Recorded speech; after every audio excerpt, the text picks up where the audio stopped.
Peace to the saints. Today we talking some game. We talking some classic game. By the way, shout out to the saints in my locality. When that Gladiator 2 comes out, we do need to go pull up and check that out. And speaking of such, it's the big homie.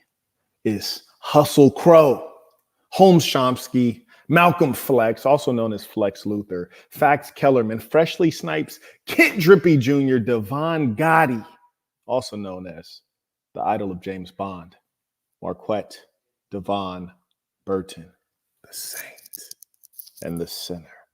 And today, ladies and saints, we're talking some real ism. The question is, what works, what doesn't work as far as these females go? And I'll drop this banner below for those of you who would like to pay what you owe. As we say within this thing of ours, show love to those who show love to you. So you can send in your comments, questions, whether they're related to ladies or not. But we got a lot of game to drop today. First and foremost, I want to break this up into three categories of the male-female experience. There's the first aspect of the approach, which is to say presenting yourself, getting that opportunity with the female. We tend to think of that as like a one-time thing, but that actually might not necessarily be the case. There can be complexity there, and that's actually a good thing if you're looking for a main piece. Then there's what we in the West call the dating component. That doesn't exist in certain cultures. It's not supposed to. It's really not supposed to exist in the Christian culture or in the Muslim culture or in the Jewish culture, but it still does. And then next, most people would call it the marriage stage. Now, I advise you all not to get married legally. That's a fool's errand. I think it's better stated as the family stage, which is to say you've impregnated the woman, thereby stamping her as your property. So those are the three categories, the progression, if you will, that you can go through with a female. You needn't go through that progression with every female because some of them are not worth procreating with. And even within that dating category, there is, or shall I say, there are levels to it. And we'll break that down. So we're about to get real deep today. We're going to talk some real game. I got notes over here per usual, just to value your time. You dig? Anyways, may I acknowledge via PayPal. Shout out to Patrick, very first person to come in supporting the work. He writes, peace to you. I was waiting tables one day when these white guys came in my section. One of them was particularly attractive and tall. I instantly felt hatred and inferiority in my heart for this man, but I didn't act on it. Instead, I was very kind and complimentary to the gentleman, trying to give the utmost service. I think most people who felt the way I did would have treated him scornfully. Not me. Thoughts? Well, number one, you have to get that out of your heart because no other person can control your feelings. And you have to ask yourself, what is in me already that when I encounter this type of human who is a stranger to you, that makes me feel this way? It wasn't him, it was you. And more importantly, negativity, or shall we say anger. Anger is a surface level emotion. We often think it's anger. It's typically something else. It's fear, it's disappointment, it's a lot of other things. Anger is a veneer. It's the easiest, least embarrassing way, least honest, least vulnerable way to express a negative emotion. You mentioned the word inferiority. That's certainly at the root of things. And know that if you are a high performer, you'll come upon others many times in life who may be your superior in some particular way. So I'll give you an example. I remember I used to take my team to different places for retreats, if you will. There was one summer I took my team to Petoskey, Michigan. And during that time, we rebranded the business. We even changed the name of the core product. We redesigned everything. And so we went up there with the team, number of guys, and also my old lady came with me, nice young lady. And there was one guy who was working in the co-working space, and it was in very close quarters. Young man, I don't know if he was mixed, African-American guy. He was from Atlanta, actually. and very good looking gentleman. In fact, remarkably so, such that even an adult heterosexual male, upon encountering him, you're like, oh, wow, this guy's remarkably good looking. I think, in fact, in the Quran, there's a story of a gentleman like this. His name, I forget what his name was, but one of you guys can reference the story. It's an interesting story. But anyways, fair skinned guy, like nice caramel complexion, green eyes, chiseled jaw, proper beard stubble like you'd see in the magazines, and good symmetrical face, even more symmetrical than my own, and probably the same nose shape as my own, and so just a naturally good looking guy. Now he was a bit of shorter stature, maybe 5'6", good looking guy. So if he was, say, as cool as I am, oh, he's taking your broad, like easy work. your broad's gone. However, over the time of him being in the office and sharing space and getting to know him, you quickly find like, oh man, this guy is like super corny. He's a nerd. No disrespect to him. It's just the reality of who he is, which is to say he's no competition for a boss. And when I encountered him, it never crossed my mind to hate on him, to be jealous of him. When I encountered him, I was hoping he was like me, which is to say someone I would get along with, someone I could be friends with. You team up with other people who are bosses, other men who are powerful, then you establish a team that really can't be touched. And so I was hoping he was like me. And when I saw him, I was like, okay, that's good. That's to his credit. He's a good looking guy. I hope he has additional merits and we can use that. So long story short, he's not the kind of guy who's going to swoop anybody's broad, because once the broad gets to know him, they're like, oh, bro, it's corny. And I don't use this term in the way that goofy Black Americans tend to use it, which is usually just to disparage someone they're jealous of or someone they don't like or someone they don't identify with. I just use it in the sense that he was like actually a nerd, like in a bad way. So I say that to say, if you're a noble man, if you're a confident and competent man, if you're a man who actually has value, you don't have to be bothered by any other man having value, because you know that they'll never be what you are.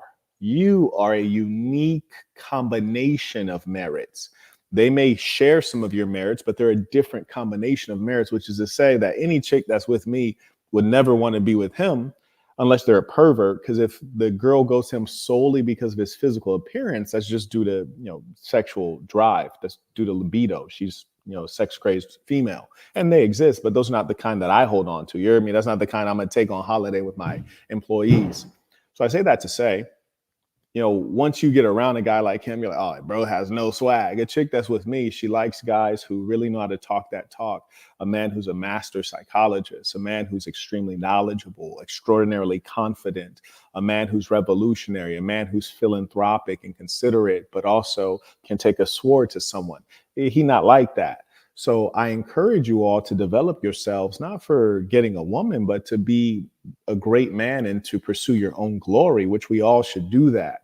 And that's how history has really been made, by men pursuing their own glory. There's nothing wrong with it. When you hear of Julius Caesar, that's what it was. You hear of Alexander the Great, that's what it was. So thank you for that question. I appreciate you being honest with that one. And many of you may encounter that, but I assure you, once you really become a boss, man, you be looking around and you be like, these are all rodents. These are cockroaches. You heard me? They're not on my level. I'm the big homie. So I can't ever think of any time I've looked out in the world and be like, oh, that guy's the, no, never is that the case. Never once. Shout out to Patrick, came right back here. As PCU chief, I bought the Assassin headband and hand wraps a couple of days ago. I purchased the hand wraps before the headband, but the headband shipped first. And okay, so the headband comes from my factory. So that's all automated. The hand wraps come from someone just like you. Someone who took a consultation, learned product-based business. And so they're going to ship them off as an individual. And so they don't have automated systems. So they're probably already shipped. You'll get them shortly. Patience is a very important thing. So I ask you to exercise that in this case. And thank you for the heads up. If you find that you don't receive it after a week, give me a holler. Shout out to Jakob. He writes, how can I train myself to not flinch my eyes while getting hit during boxing? To have your eyes focused on something, number one, and number two, to train more and to be able to anticipate where the punch is coming from. And when you have a focus on something and you practice it, so for example, during sparring, if I spar with someone, I often ask like, hey, what do you want to work on? before we start, because we're not sparring to beat each other up. We're sparring to work a particular aspect of our skill set. So if someone says, I want to work on head movement, then I say, okay, cool. Like I'll take a couple rounds. And even though I like body shots, you heard me, I like to throw the body shots because they land. I said, okay, I'll definitely pump the jab really consistently and fast at your head. If you want to work your head movement, first couple of rounds, I'll really pump this at your head, and I'll throw all exclusive head shots, head combinations. We'll make sure that you can, work on that skill. Similarly, you have to go in with intention. If you would like to keep your eyes open, that's your focus, but also know what you're looking at. And once you get your reflexes together, it's like when you throw a certain shot, to come back because you know where the other shot is going to be returned from the opponent. These are things that help you keep your eyes open because you're not so jerky and worried and anxious. So it's just a matter of practice and time. There's also methods I've seen. You'll see a lot of crackpot methods online. I've seen Thai fighters have like water thrown into spritzed into their eye while they keep their eyes open while the water is landing. There's all kind of goofy things, but at the end of the day, you spend more time in that ring, you practice with intention, and the Muslims call it niyyah, which is intention. I find that anytime you set your intention before you start at the beginning of something, you're going to be highly successful. And shout out to all the folks getting their work in. Max writes, peace to the saints, tuition. Indeed, peace to the saints. Acknowledge. Andre writes, tuition. Shout out to Andre, bro is balling. He always show up in a real way. Shout out to Carter. He writes, peace to the saints, had to drop one this week that couldn't rise to the standards. Yes, indeed. And that's an important thing, is that your standards are high and they're ever rising. You'd be a fool to maintain the same standards as your lifestyle improves, as your position improves. And really, that's just a greater reflection of that which you are. I always tell you, show the best of who you are. You have great things within you. The more they come to the surface and they manifest in your material environment, then you got to upgrade. You heard me? Yeah, man. Ain't no need to ride that Toyota if you don't want to, man. Like, bring the Maybach through. You dig? And then when you then upgraded beyond that, man, where's the helicopter at? Absolutely. And when chicks think that they can behave in a low way, they will. You hear me? Because remember this, you're the standard setter. You are the one that lives by principles. To this day, I've yet to meet a woman who lives by any real logic and principle. No matter how intelligent the woman is, you talk long enough, you'll find out she believes in ghosts, she believes in spirits and wizards and magic, and she's into astrology, and which is to say an infinite number of crackpot philosophies that lead up to nothing. Every last one of them. Anyways, he writes, been my main for over a year, and it was my fault for not accessing her value properly and having my standards for my main set clearly. That's a real thing. And ideally, you do that off rip. He writes, that was a young man's mistake. I won't make it again. And here's a beautiful thing, man. You get to, just toss her back, go find a new one. A new one probably be younger and better looking anyways, right? Shout to Jefferson. Coming in by a Venmo, he writes, would you still consider the stock market a rigged game if you found a cheat code to capitalize from it consistently? Yeah, I mean, just because you found a cheat code doesn't mean the game isn't rigged. I mean, you could be the one rigging it, right? A rigged game is what it is, whether you found out how to thrive in it or not. So, but hey, I tell you what, I like playing the games that I can win at. You heard me? I don't even want to play the games that I'm not winning at. For example, I got a pool table and I won't be playing pool because I don't practice pool. I don't have any investment in billiards. I'm not going to try to become a professional billiards player. People invite me all the time to play poker, or like, hey, you ever try baccarat? No, I've never tried it. I don't want to try it. I don't know how to play poker. I'm avoiding playing, and here's why. Because I have an obsessive personality and I'm obsessed about winning. So if I were to start playing poker, I'm going to have to really dive in. And this is something that takes years to master. And there's an infinite number of strategies. I don't want to create a new pursuit in my life at this time. So you need to be very thoughtful about what you invest in. Your time is highly valuable. And you have to live like that, that part. Your time is highly valuable and you have to live as though that is the case. Shout out to the ballers. Gwensley writes, I've been busy, so I've fallen behind. I still caught some of your gems, thus paying what I owe. Keep up the great work. Hope to catch you for Saintsgiving. Peace to the Saints. And shout out to the Saints from Florida. I know they're pulling up to Saint City. I, in fact, will not be in Saint City. I did want to catch up with you all. Circumstances led me away, and I did want to actually host Saintsgiving. And so a couple of folks are asking me, am I going to host Saintsgiving here? And I'm not, out of respect for the fact that my executive, Josiah, is going to be in Saint City hosting. So I will not host anything to put it in competition with what he's doing. I will, however, be hosting Saints Weekend, which will be the weekend before Christmas. So I'll release information for that soon. And thank you for that. I appreciate that.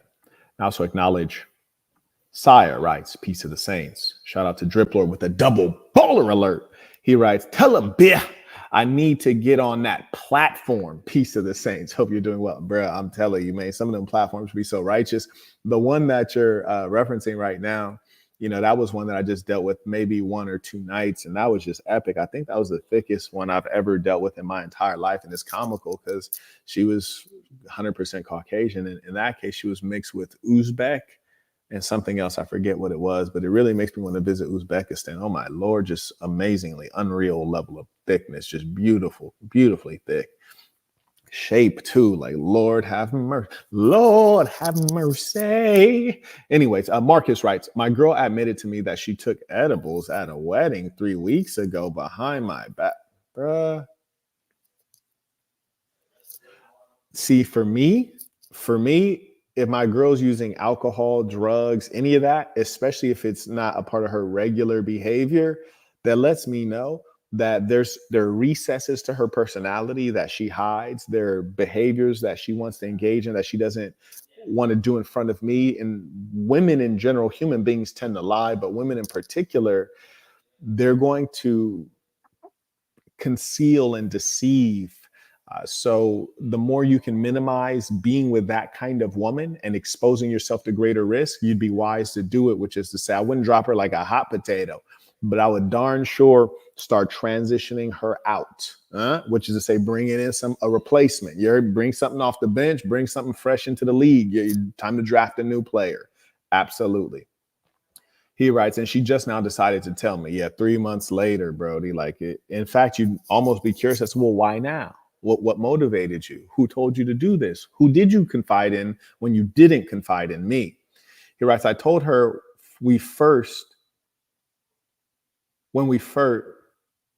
I think you have a word missing here, but it appears you tried to type. I told her when we first met, I don't do women who drink and do drugs. How should we handle this? Well, I already told you, start transitioning her out. But here's the gem though, player. Here's the gem. This junkie broad Yerby, you ain't even got to tell her she getting transitioned out. Start investing less, start paying for less, start getting her to pay for more, start bringing in a replacement. Yeah, bro. And do it on the low. Yeah. And it is what it is. And also still make her pay for what she did, which is to say, make her pay what she owe. You did? Because she got to make up for that. May I acknowledge Abdi. He writes, peace to the Saints. The Hefner robe is a top 3 Sasson product. Shout out to my ball in Florida. My young ball created this one. It's a beauty. It is a beauty. It's unique too. Yes, indeed. In fact, someone just this morning acknowledged it, playerism. Shout out to David supporting the work. Appreciate you. Shout out to Nicaragua Saint. He writes, you speak with much elegance and truth. It's an honor to know you in my lifetime. Reading the black box, the part where you say, once a snake, always a snake. Bruh, I'm trying to tell you.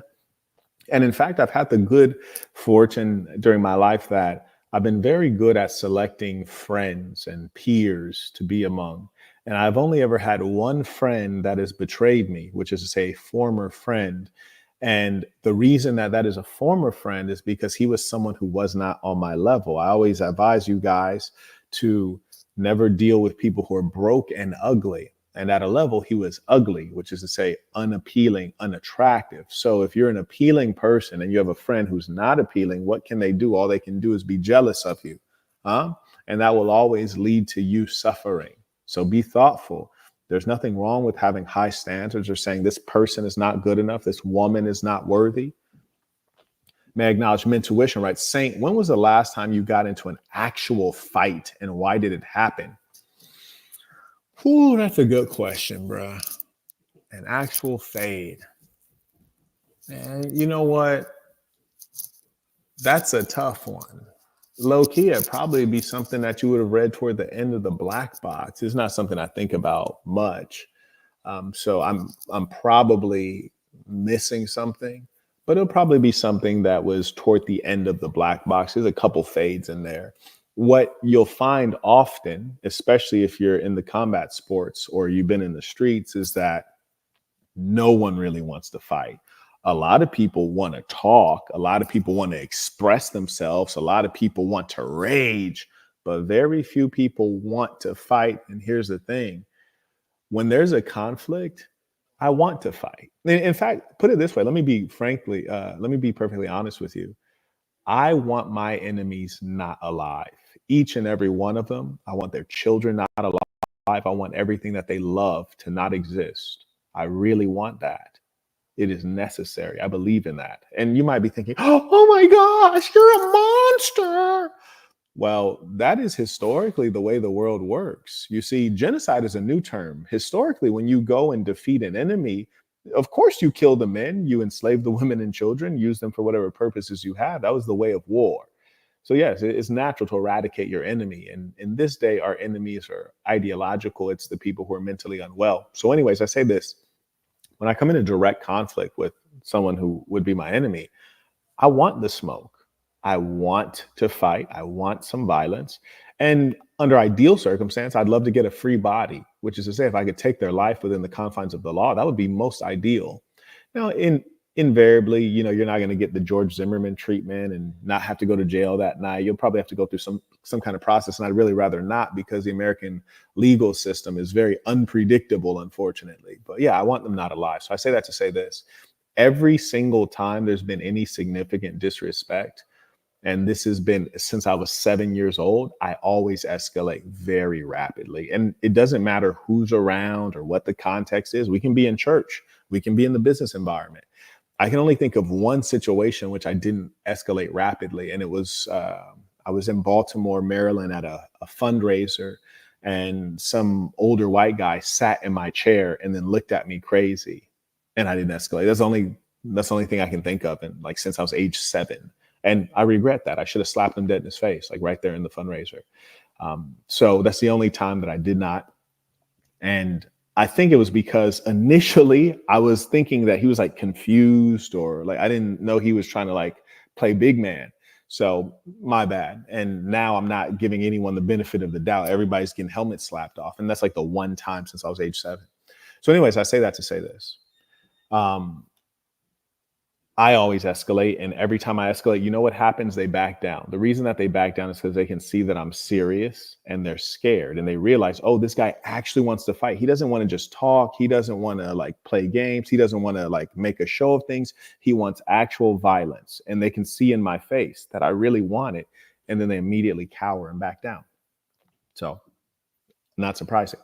Anyways, he writes, I was waiting for the footage of you in Adam 16, but obviously that never happened. Do you avoid fighting at all costs or welcome it? No, I take my fades. I absolutely take my fades. I don't turn down fades. I don't recommend that. Mind you, I don't recommend that at all. That's how I was brought up. Those are my values. That's my individual culture. That's not sassing culture. I'm not recommending that to the Saints. That's just me.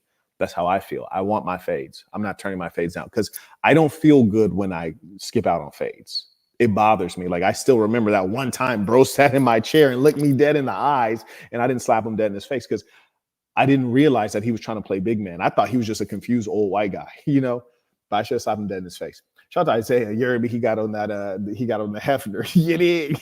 Playerism out here. Appreciate you. May I acknowledge Mark with the baller alert. He writes, your videos are pushing me to become a master mechanic and look for women later in life. Thank you, Mr. Bird. Well, I encourage you to become a master mechanic now and become a master player now. You dig? Listen to me, man. You got time. You got the energy. When you don't waste energy on unnecessary activities and people, you have time. And I'm not saying it's easy being a super P. No, it ain't easy. I just make it look easy. But here's the thing, man. You really got to get to work on things. And you can do everything that you have the intention to do.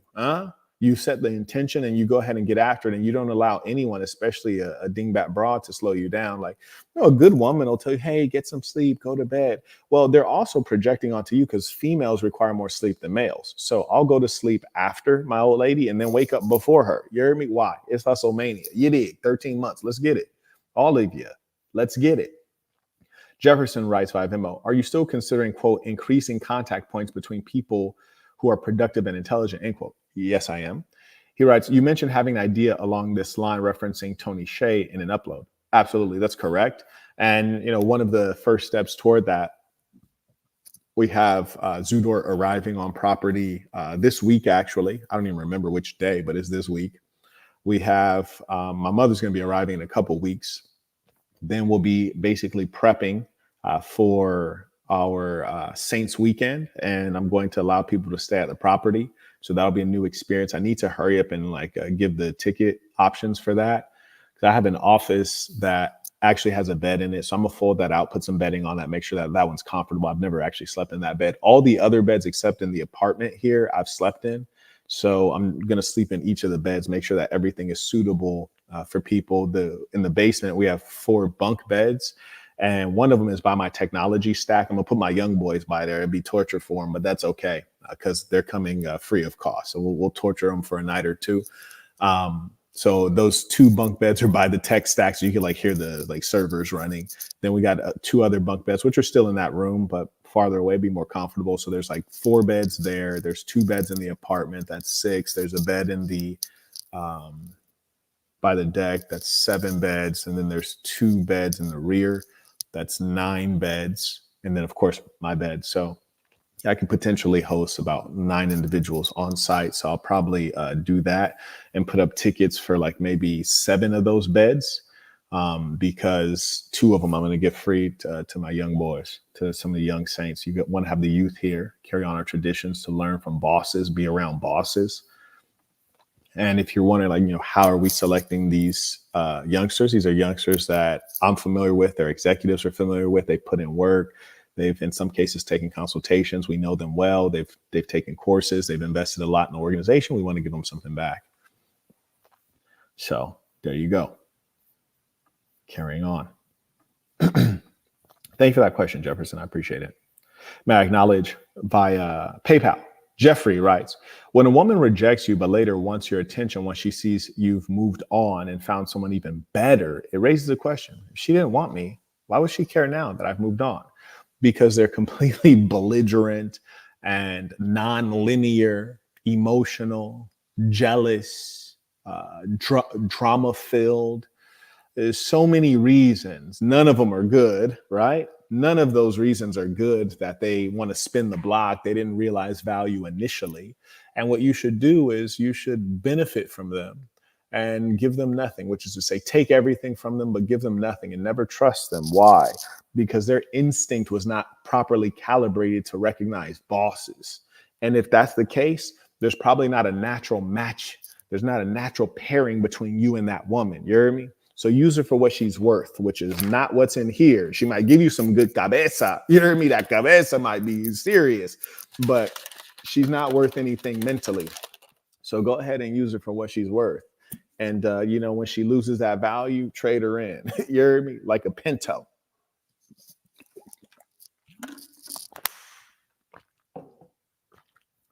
Thank you for that question. And it really be like that, man. They really do goofy things when you give them a good opportunity. They're females, true story. And me, when I engage women, I engage them with all sincerity, and they all generally have the same options. They'll say, Marquett, what do you want from me? I want from you the best that you have to offer, the best that you have to offer. So if the best that you have to offer is companionship and procreation, and you're great at supporting me, and you're very understanding, I want all of that. We can stay together forever. But in many cases, the best that they have to offer is a bit of entertainment, some of that good, you dig? Some of that neck, some of that Lewinsky, some of that Becky. That's the best they got to offer. So I'll accept that. You can pay tribute in that currency. And what they think is that men are using them. No, we're just accepting what you have to offer. If you had brains, intelligence, insight, support, you're a good cook, you know how to clean, you take initiative, you'd be a wife and a mother, but you don't have those skills and you're questioning me too much. You don't know how to follow program. You have too many opinions. So I'm going to just go ahead and take that wagon you're dragging, and then you can go ahead and get to skedaddling. You dig? Carrying on. Anyways, shout out to Abu supporting the work. Comes in via PayPal. He writes, Peace of the Saints, finally catching a live. My roommate keeps leaving negative comments at every opportunity he gets, completely unsolicited. Bro, what's wrong with bro?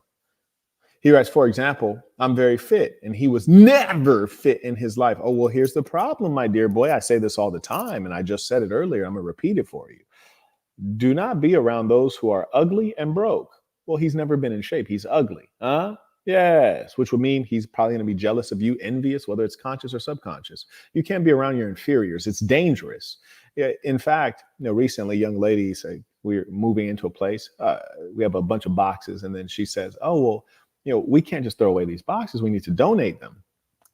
And I'm all for donating, but context matters, right? So I said, "Well, how would you do that? Oh, are you going to drive them and drop them off somewhere?" She says, "No, we can put them on such and such website and people can come pick them up." So I thought to myself, I said, you know what? When I needed boxes, I bought them. I didn't go pick them up from a stranger. I didn't go pick them up from like a grocery store parking lot or garbage disposal area. I went and bought them because the money is no object and I needed quality boxes that I knew wouldn't have imperfections. So the person who's going to come by and get donated boxes, probably low income. So the question is, do I want to put myself at risk by bringing low income people to a high income home where I have a lot of assets and valuables? Why would I put myself at risk? I'm not going to. So I was like, don't do that. And this is how you have to guide people around you, women, because they'll put you at risk, like trying to be nice. The 3-sentence Bible, check this out. Be yourself. Be good to yourself. Be good to good people. I don't know these strangers. They might need a handout, but I ain't the one to give it to them. You dig? No, sirree, Bob. And just as when I say I'm going to, accommodate two of our youth, I'm accommodating two of the youth that we know. You understand that we know to be good people, honorable young men.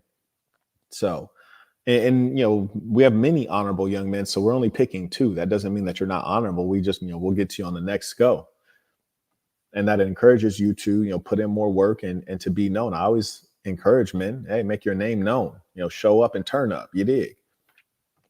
Anyways, he writes, we were eating pizza yesterday. It get like that, right? We were eating pizza yesterday, and he said, quote, the only reason why you still have abs is because your genetics. That's the kind of thing that made me want to spit in his face and spit in his pizza. I think I would have spit in his pizza first so he could look down and then spit in his face while he's making a dumb face. That would have been more satisfying. He writes, which is not true. But here's the thing, even if it was true, who cares? What does it have to do with anything? You speaking up on my genetics does not improve your genetics, loser. He writes, I never answer his remarks, but I want it to stop now. How should I react? You don't react. What do you think? You're going to make someone who's unattractive into an attractive person? You're going to make a dumb person into a smart person? You're not. You'd be a fool to engage with them. You don't quarrel with fools. You don't quarrel with the poor. Come on, man. You get away from them. The question is really, why are you eating pizza with this animal? That's the question. Shout out to Card. He writes, been in hustle mania recently, and I don't want to leave anytime soon. Let's get it. That's what I love to hear. You dig? That's what I love to hear. Shout out to Eric. He writes, tuition, peace of the saints. I had the good pleasure of meeting Eric. Came through. Shout out to him and his brother. I think his brother's an athlete. So shout out to all the saints striving for good things. You dig? Make your name known out here, man. Yes, indeed. May I acknowledge? Shout out to Daquan, just became a member at thesassin.com, THESASN.com. And listen, as I said, we got 13 months of Hustle Mania. So you will be getting a lot of value. There's a lot of things we're going to be doing members only. Of course, our exclusives, we put up a good number of exclusives last month. We want to exceed what we've done last month. And in addition, we want to do some member only lives and also provide some financial opportunities. As you guys always see, we talk about products that Saints have produced. Like I always buy your products. You heard me? I'm looking out for you. I also promote them. And we're going to give you some more product opportunities coming up for the members only. So highly advise you.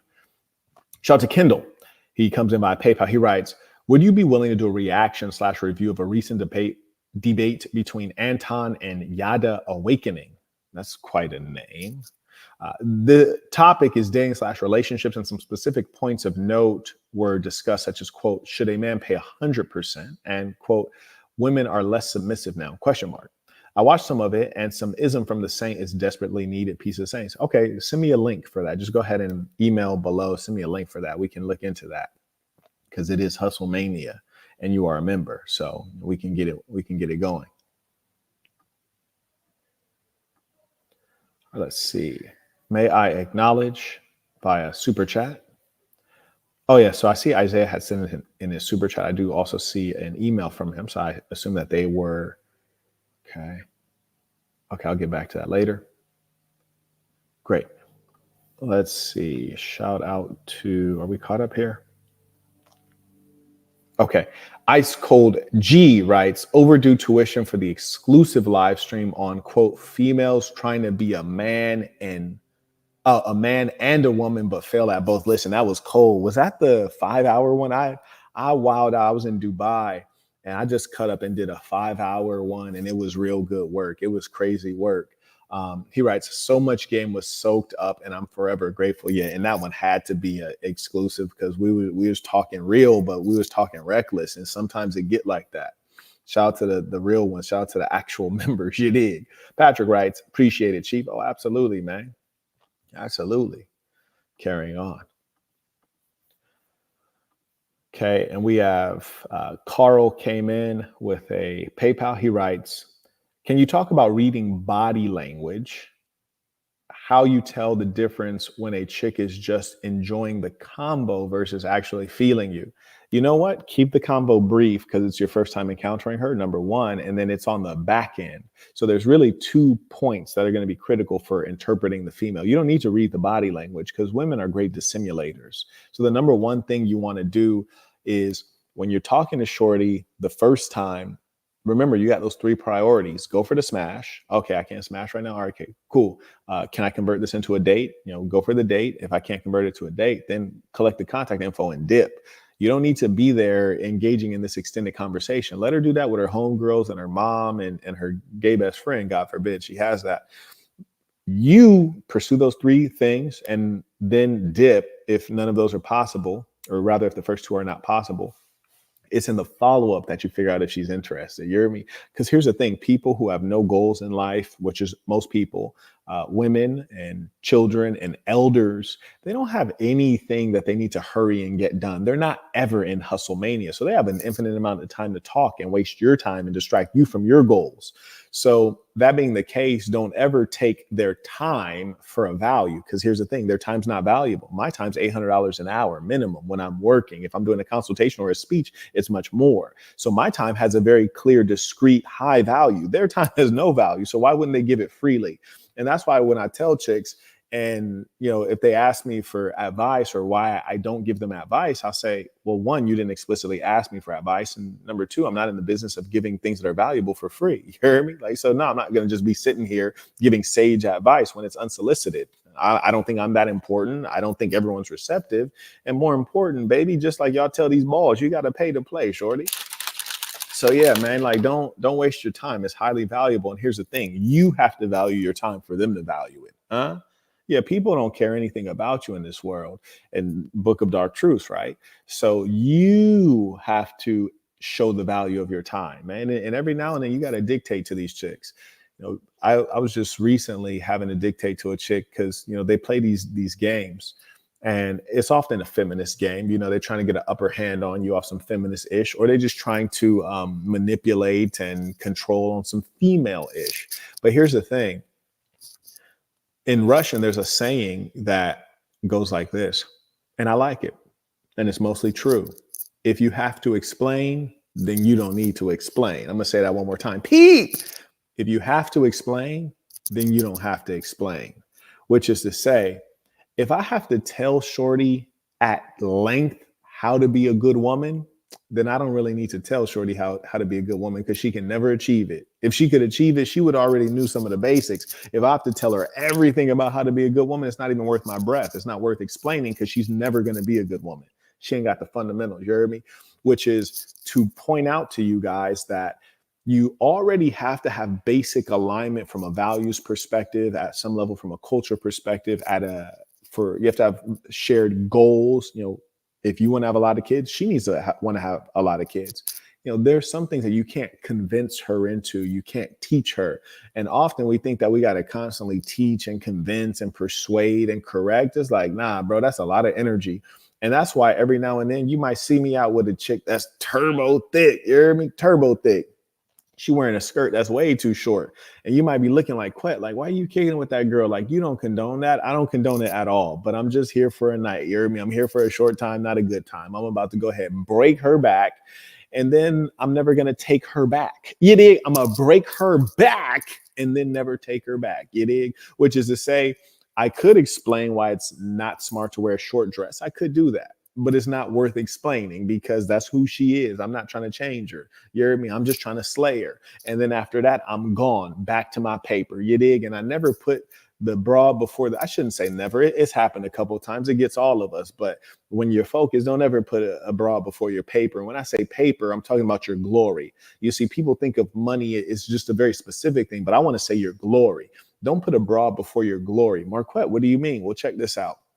If you want to be a famous rapper, then if a chick's like, oh, hey, let's do this, this, and this today, and you planned on making a track, but you're not about to get paid today for that track, well, then it's not money. It's your glory. You're pursuing greatness. You're pursuing your goals in life.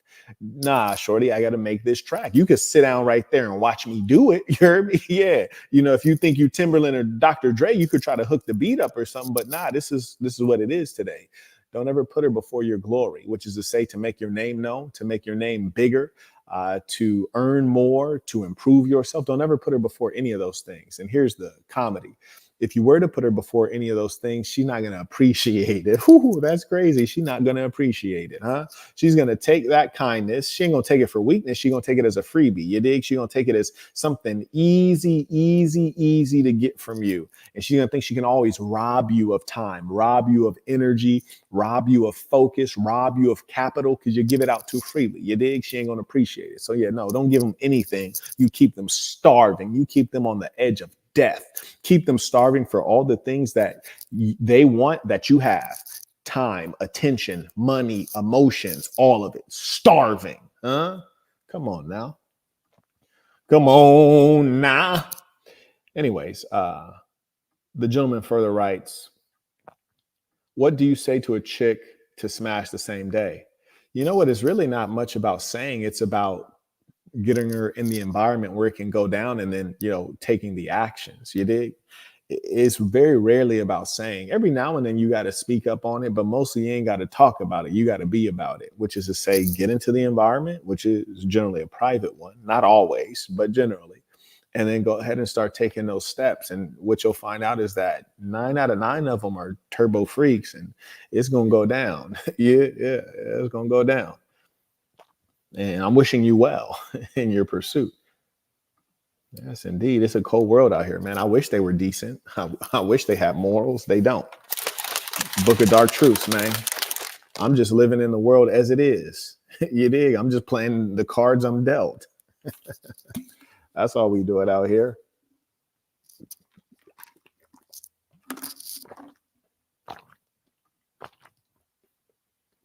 May I also acknowledge Nikita just became a member. Shout out to Nikita. Shout out to the saints around the world. You dig? May I also acknowledge via super chat. Shout out to YSO with the baller alert. Just appreciating the ism. Shout out to the real ones. Now let's keep talking it. So as I said, there's 3 categories. It's on a progression, if you will. There is the approach. There is dating. And then there is family.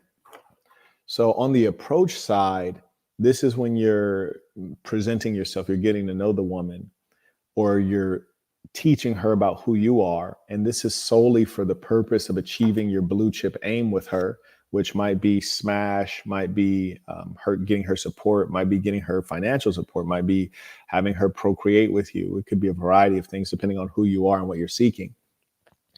The approach we tend to think of as being the simple, like first encounter, you complete the approach, and now you're moving into the dating stage. That's not always the case. And especially if you have experience and you really been in the game, you've been playing hard and pursuing chicks that are hard to get, you dig, hard to hit like the lotto. If that's the case, you know that sometimes the approach might go on and on. You dig? Sometimes you got to finesse them to undress them. And here's the thing, there might be times where, say, you go into a particular establishment, you encounter a chick, oh man, she bad. You try to slide on her. She hits you with that, oh, I have a boyfriend. And she may or she may not. You did. You don't even know. She may have one. She may not have one. And so you're like, all right, cool. But then it's like, it's game on. You're like, all right, I'm going to keep on chopping it down. So every time you see her, you take a little bit of time, give her a little bit of game. And when I say take a little bit of time, I'm not saying investing significant time. I'm saying making your presence felt every time you get to encounter her, or making sure that she sees you, right? It's like wearing her down. You got her watching Marquett TV 24/7, like Dre, Snoop, and Devin. And as a result, persistence overcomes resistance. Now, dig this. She might have had a boyfriend. Now, here's what happens. If she's a decent woman, she's not going to be unfaithful. She just happens to be watching Marquette TV, on her spare time. So when that relationship ends, she going to let you know what it do. I had a beautiful situation like this when I was living in Puerto Rico. I opened an office for my company there. And there was one young lady, black, curly hair, jet black hair, curly, glass blue eyes, just like clear, but somehow like bright blue at the same time. And waist this big, super pale white Puerto Rican chick, hips insane, just hips unreal, fatty, my Lord. And she kind of had like this like semi-punk rocker goth style to her. She was bad. She was bad. She used to wear these bangs too. So curly hair with the bangs, man, she was fire. Pure flame, my boy, pure flame. Everybody in the office was trying to slide. You hear me? Everybody was trying to slide, man. And they were trying to run down the hill on her. I was strolling down the hill, real player, like she didn't even know I was trying to slide. And she had a boyfriend, super cornball. But hey, I'm not the kind of guy that's going to disrespect your boyfriend or anything like that, because I'm not a hater. You feel me? Shout out to Brody. He's a cornball, but he made a come up. You dig? Shout out to him. He got him a bad little thing. I'm gonna probably have to take it off his hands, but shout out to him. You dig? And so everybody, they trying to slide on the low. There's this one white dude, super hater cornball, like tried to play the friend zone joint. Like, you ever see somebody try to put themselves in the friend zone so they could finesse on the low? He was one of those sucker kind of beta male dudes. I'll talk about him in a second because he factors into the story. So anyways, I don't drink. So that often is going to define me in a very stark way versus everyone else in the office, right? So we're in Puerto Rico, man. Latinos, especially Puerto Ricans, bro, they sipping, they going to happy hour, they getting lit. The women in Puerto Rico are a bit touchy-feely, at least with me they were. And so you already know it's going up. And I've never found Latin America to be the most morally sound place. And so, it's going down. We in the Caribbean, it's hot. It's a beach culture. People not wearing clothes like that. Yeah, it's going to go up. And you got young entrepreneurs who are well off from around the world, good looking, athletic guys that are young and wealthy, bro. It's going down. You hear me? So they'll go party like damn near every day. You hear me? They going to La Placita. They going up, man. And most of the time I wouldn't pull up because I don't drink. So if they're, they leaving the office at say 5 or 6 and they're going to happy hour, 6 to 8 and 9, and then they turn that into the party when it's really dark and the music start thumping. So I'm not there. If I show up, I might show up like late at night when the music's going and people are actually dancing, and I might show up, dance a little bit, and then dip. But 9 out of 9, I'm absent. And every now and then they'll go to the other side of the island, do like a beach trip, and I'm absent. So when you're in the office and everyone can see you in the office, you dress fly, you talk smooth, people are wondering about you. And then when everyone goes out to partying, you're almost never there. And when you do show up, it's very brief. You're like a phantom. The level of interest is high. Like, yo, what is he doing? Like, who's he hanging out with? Like, does he have like some kids and some women on the side? Like, what's going on with bro? Like, this dude is like Bruce Wayne out here. Like, what is he like? Trent? Like, what's very curious. Everyone's curious. And so all I was really doing, to be honest with you, at that time in life, All I did, I would show up to the office before anyone. I would start hustling. Everybody go to happy hour. I would stay there, keep hustling. Then I would leave, go straight to my spot on foot. I would work out like an animal, record all my workouts on IG, not to like attract anyone or to advertise, but so I have a record of my own progress. And really, I would just look at it like with like disgust, like, bro, you're not chiseled enough. You heard me? Like, nah, you ain't there yet. So I was just really keeping a diary for myself. And I wasn't even into social media. I was running a corporation at that time. So I wasn't like trying to be a social media person. I was focused on the money. So that's all I did. Show up to the office first, leave the office last, work out like a savage every day, and then repeat. And periodically I might show up to La Placita, at 12 a.m., do a little bit of salsa, do a little bit of, or go to Old San Juan for the salsa, go to La Placita do a little bit of bachata, and then dip. You heard me? So basically all the women in the office would know of Marquett is like, bro, show up to the office dressed to the nines, super fresh. He gives these broads no attention, be ultra focused. Like, he's not trying to have no friends out here. He never attends anything. He might show up, dance super player with some baddies, and then dip like a ghost. And then we see him periodically on social media because we're like interested. So we like monitor him on the low. And he's like over here just Broden ran 10 miles in this humidity in PR. We see him in the boxing gym fading up people. We see him hitting the weights heavy. That's all they knew of me. Like, bro comes super fresh, works ultra hard, comes and dance super player for 30 minutes and dips. And then he's chiseled and then he can outrun anybody. That's all they knew. Those are the only things they knew about me. Nothing else. No, I ain't having no personal conversation. I ain't slapping fives with everybody. And so that creates a particular mystique. So give me a say, we got so many psychopaths.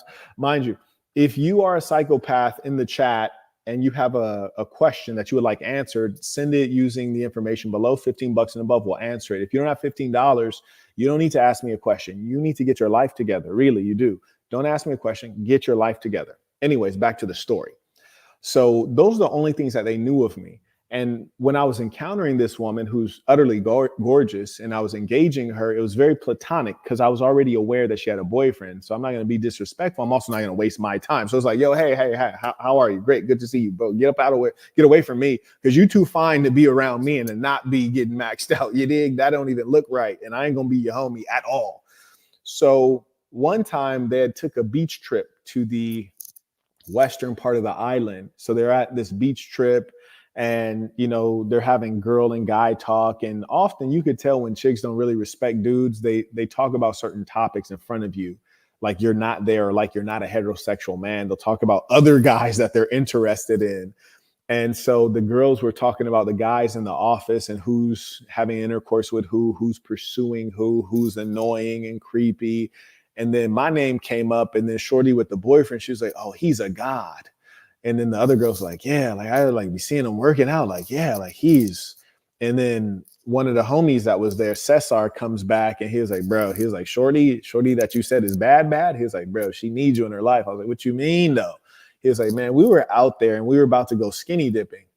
Now, mind you, here's the crazy thing. Her man was not there. Her boyfriend was not there. So it already let you know he about to take a big L. They out there about to go skinny dipping. She didn't go skinny dipping. Supposedly, who knows what the facts are. But they're about to go skinny dipping. So you already like, listen, if I were you, I wouldn't want your girl working. My girl could work from home. All these happy hours, all this extra stuff, my girl can work from home. But anyways, he was like, yeah, man, your name came up. And shorty said, and I quote, he's a god. He was like, bro, you in there? I was like, yeah, in a real way. So it's just a matter of time. It's just a matter of time.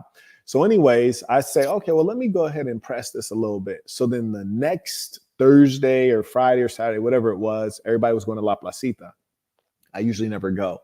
They were going for happy hour. So I said, okay, let me pull up. And me, this is not my vibe. Like people standing around drinking alcohol, having meaningless conversation. I'm not going to clamor on in futile conversation when it's hard to hear people. There's loud music blaring. Like, nah, that's not my look. But I was like, let me go see what's up.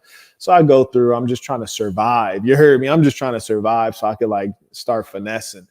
And she's in the environment, she's moving around, and I'm not going to chase it. I'm going to let it come to me because I already know what it is. And that's the thing, is a lot of guys don't know how to play their position. You heard me? If you in a boss's position, you ain't got to do much. You ain't got to do much. So, anyways, I'm waiting. And remember, a lot of you guys are out there, like you learn dumb stuff from these internet pickup artists. They're like, oh, I don't approach women. No, I do approach women. You hear me? I approach anything I want in life. But in this case, when Shorty views you as God, God ain't got to move. You dig? So I'm just there being God. And eventually she comes over, starts chopping it up, and the night is getting late. And so it's basically time to go home. So she's ready to go home. And she actually drives to this area. Most of us live in this area because we're foreigners. And so we live in the area because our office is here, just a couple steps from like the entertainment area, which is just a couple steps from the nice hotels and the beach. So we live here. She drove over because she's a real Puerto Rican. So she lives somewhere in a real Puerto Rican neighborhood. So in fact, I think she's in Guaynabo, if I recall correctly. But anyway, so Shorty comes chopping up and it starts getting late. She said, oh, yeah, I'm going to go home. And I was like, oh, okay, well, you park down that way, right? She was like, yeah. I was like, all right, well, let me walk you over there. Now, mind you, this is real high level playerism because I'm not going to put her in a position to where she has to do something that others will look down upon. Like she's not going to make out with me in front of like everybody when everybody knows she has a boyfriend. I'm not going to make out with her in front of everybody when everybody knows me to be an upright, moral man. You hear me? Like, nah, we're going to be civilized. I'm not going to promote this kind of behavior. So I'm going to walk Shorty to her car. And when she gets to her car, I'm going to pretend to be a nice guy. And I'm going to hug her way too tight and not let her go. And then, we're going to turn it all the way up, as far as it can go. So I already have plan A, B, and C queued up. I'm ready to get this going, right? So anyways, we take 3 steps to walk her toward her car. And then the cornball white dude I mentioned earlier, he shows up. Hey, I'll walk you to your car. Like hooks his arm. I'm like, I'll walk you to her car. And I'm just like, wait, what the? And I look at her like, yo, who is son right here? And she's looking at me like, yo, what's going on? Like, yeah. And he's like, no, I'll walk you. And he like looks at me like, you bad man. Like off of some real hater cornball stuff. And I was just like, bro, like, I want your blood right now. Like, are you serious right now? And he starts storming off like, I'll walk her. And I'm just over here like, first off, bro, I didn't know you were a homosexual. So if you're not a homosexual, why would you walking her be any better than me walking her? Number one. And then number two, you just verifying that I'm that guy, bro. Like you see me as a threat, which it's not your girl. So why are you involved in this? And these are devils upon the earth. They meddle in the affairs of other people. And in this case, he meddled in the affairs of God. So he was sinning. You dig? He trying to mess up God's plan. You dig? Shout out to pun intended. Was that a double entendre? I don't know, man. But it's bars.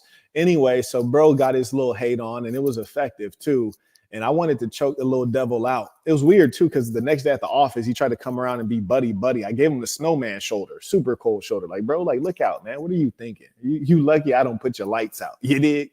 Anyways, but eventually Shorty carried on. She was an architecture student. Like, that's what she had studied in university. I think she went to UPR. And so anyways, maybe a week and a half after that, we was in the office cooling and she had kind of came over and she was like giving me some feedback on something like a design thing. And mind you, she was not my employee, right? I didn't hire any attractive women. I hired competent women. Everyone else in the office hired women based on their attractiveness. True story. So there was gorgeous women throughout the office, except my team. My team had all like super mid women. They're from the Midlands of Puerto Rico. And so she came over one time. She's like, oh, yeah, I just wanted to tell you about this. Like I saw this and this because you guys had pinned it up. And I think that you should change this here. And this would be blah, blah, blah, like some user experience things. And I was like, okay, I appreciate it. And she's like, oh, okay, well, like I broke up with my boyfriend.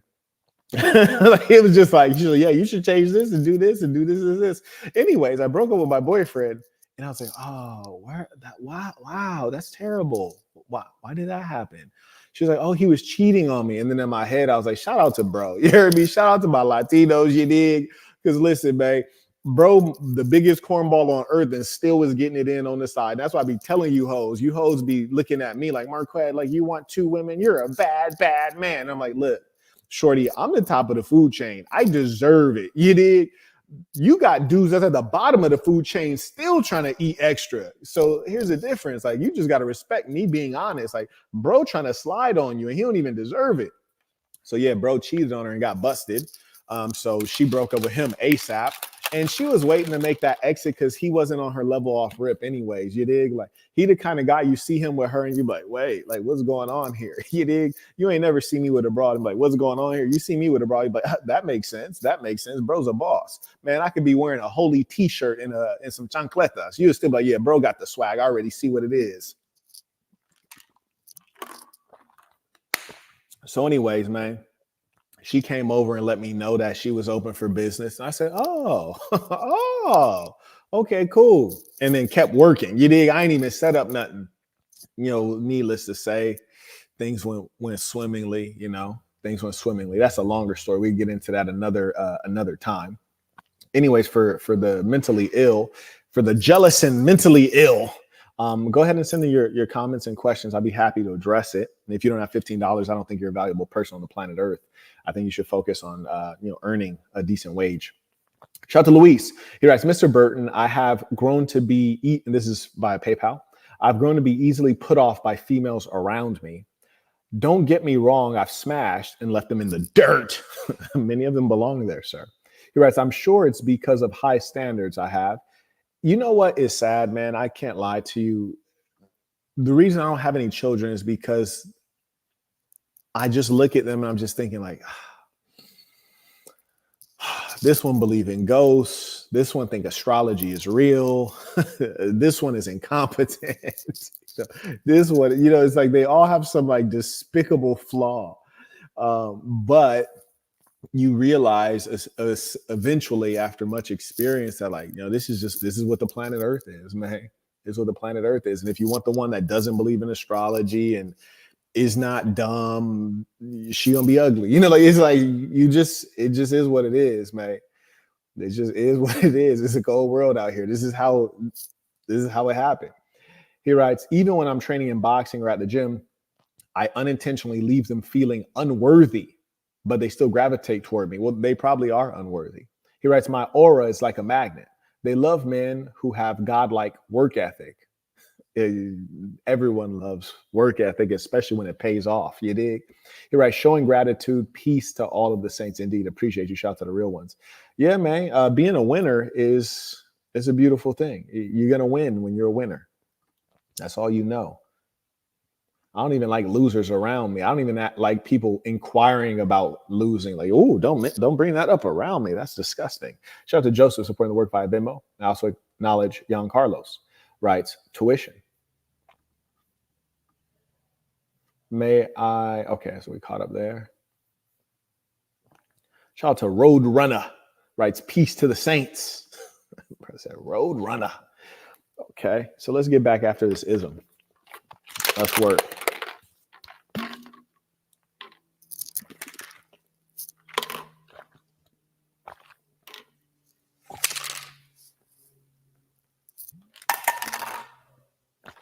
You know what? I want to thank the haters today. I really do, because I use you guys. Like as you see, I just, consume my protein. I'm gonna get a workout in shortly after this, and I'm gonna use you guys just to do a little bit extra, a couple extra burpees, a few extra miles, run a little extra faster. And I appreciate you. I just want to thank you guys for that. I really do. Anyways, the approach level. So when you're at the approach stage with the female, that can take on many different forms. It could be a one-time engagement. It could be something that unfolds over time. And truth be told, typically when it unfolds over time, not because she has a boyfriend or a current obligation, but rather because she's hard to get, not because she's playing hard to get, but because she's actually evaluating you, because she's not a slore, because she has family ties that matter. Those are generally good ones to have. And so I'm never discouraged or disappointed when I encounter a female and there's a little bit of obstacle in the way. That's because I'm seasoned and confident. And another thing you guys got to remember, especially those of you who foolishly think being a passport bro is going to get the job done, is like a magic bullet. It's not. But understand this. If you're trying to avoid the Western woman, you're avoiding a liberal woman. If you go to another country and you get involved with a woman who is from that country and she's willing to date you, she is by definition a liberal woman, which is to say, not the one you want. Conversely, if you were to go to Japan, you don't want the Japanese one, or let me use South Korea since I lived there. If you go to South Korea, you wouldn't want to go to Itaewon and date a Korean woman who's interested in foreigners. Rather, you'd want to find a woman from Busan or a woman from some random village or small town who only dates Korean guys. And maybe she knows English because she's in university or watches a lot of American media. Maybe she knows English, maybe she doesn't. And she's not willing to date you because you're too foreign, you're not Korean, heck, you're not even Asian. And her family wouldn't accept it. That's the woman you want. And that's the one you got to put the work in to capture because she's traditional. She sticks to values. She sticks to principles. She follows the guidance of her family. That's the one you want to peel off. You dig? Now that's high level game right there. Whereas some of you goofballs, having been misguided, you'll say, oh, you want the woman who wants you. Well, here's the thing. If she's a traditional Korean woman, initially she doesn't want you. And it's just because of the veneer of you not being Korean. It's not because of who you are. It's because of who you are not. However, if she's intelligent and she takes out the time to get to know you and your merit, then she will be intrigued as you are a man and she is a woman of the same species. So that's what you guys need to understand. And that's the true game on getting women who are hard to get, getting women who are foreign. That's how you actually go about it. And I'm the only person you can trust on it because I'm the only one that's traveled as much as I have. No one else has traveled this much. I don't care who you name. And then number two, none of them are super players. You'd be very challenged to find someone who's traveled this much and is a super player. You did. Howdy.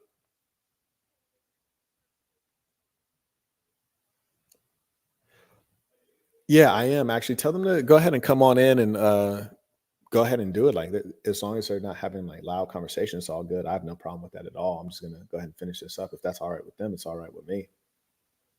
Thank you. Bye. Yeah. So what you often need to understand about this world, and that's why I put out the Book of Dark Truths. I highly recommend that you get the Book of Dark Truths if you want to understand the world outside. And it's a great value because I actually keep adding things. As I observe things in life, I'll add to all of my courses. You often hear things, whether it's an aphorism or a saying, it's oversimplified. It's an oversimplified piece of life that is actually not clear.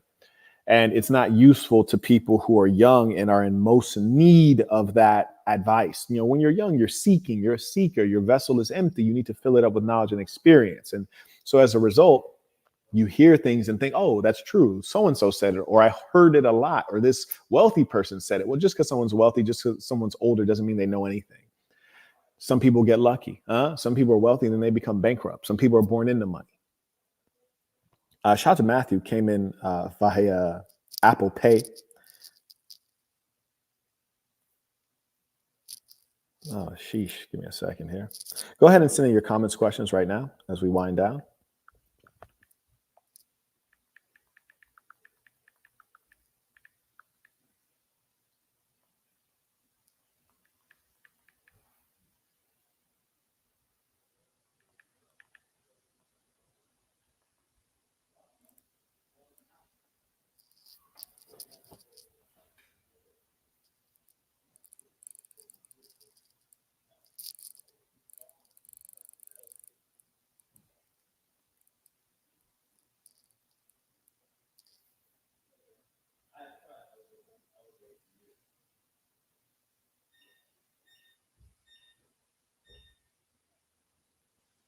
Appreciate you, Matthew.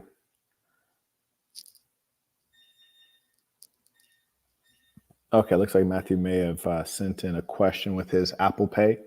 So he writes, I've established myself at my job as a supplier of high quality promotional product. Excellent. And Matthew, we did a ton of consultations. Matthew is an OG saint. So from back in the day, we used to, do monthly consultations, and I've seen him grow up. It's really a privilege, especially as an experienced man, to see a young man come into his manhood and his. Give me a second. Let me open this door.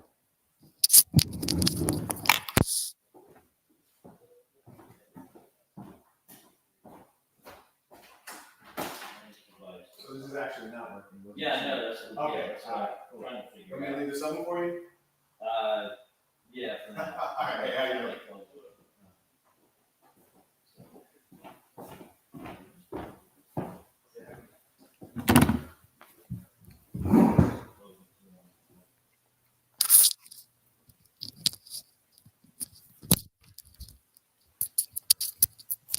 So as I was saying with Matthew, it was a pleasure to get to see him develop. And one thing you'll find, especially when you look at females versus males, as females mature, they're still trying to compete with younger females. They see other females as competition. So the woman's 40 years old. She's still trying to dress like a woman who's 20 years old, half her age, still wearing high heels, trying to be appealing, wearing makeup.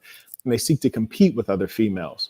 Whereas conversely, as a male matures, you look at the younger male and you see him, or you see yourself in him. You want to see him thrive. You want his road to be easier.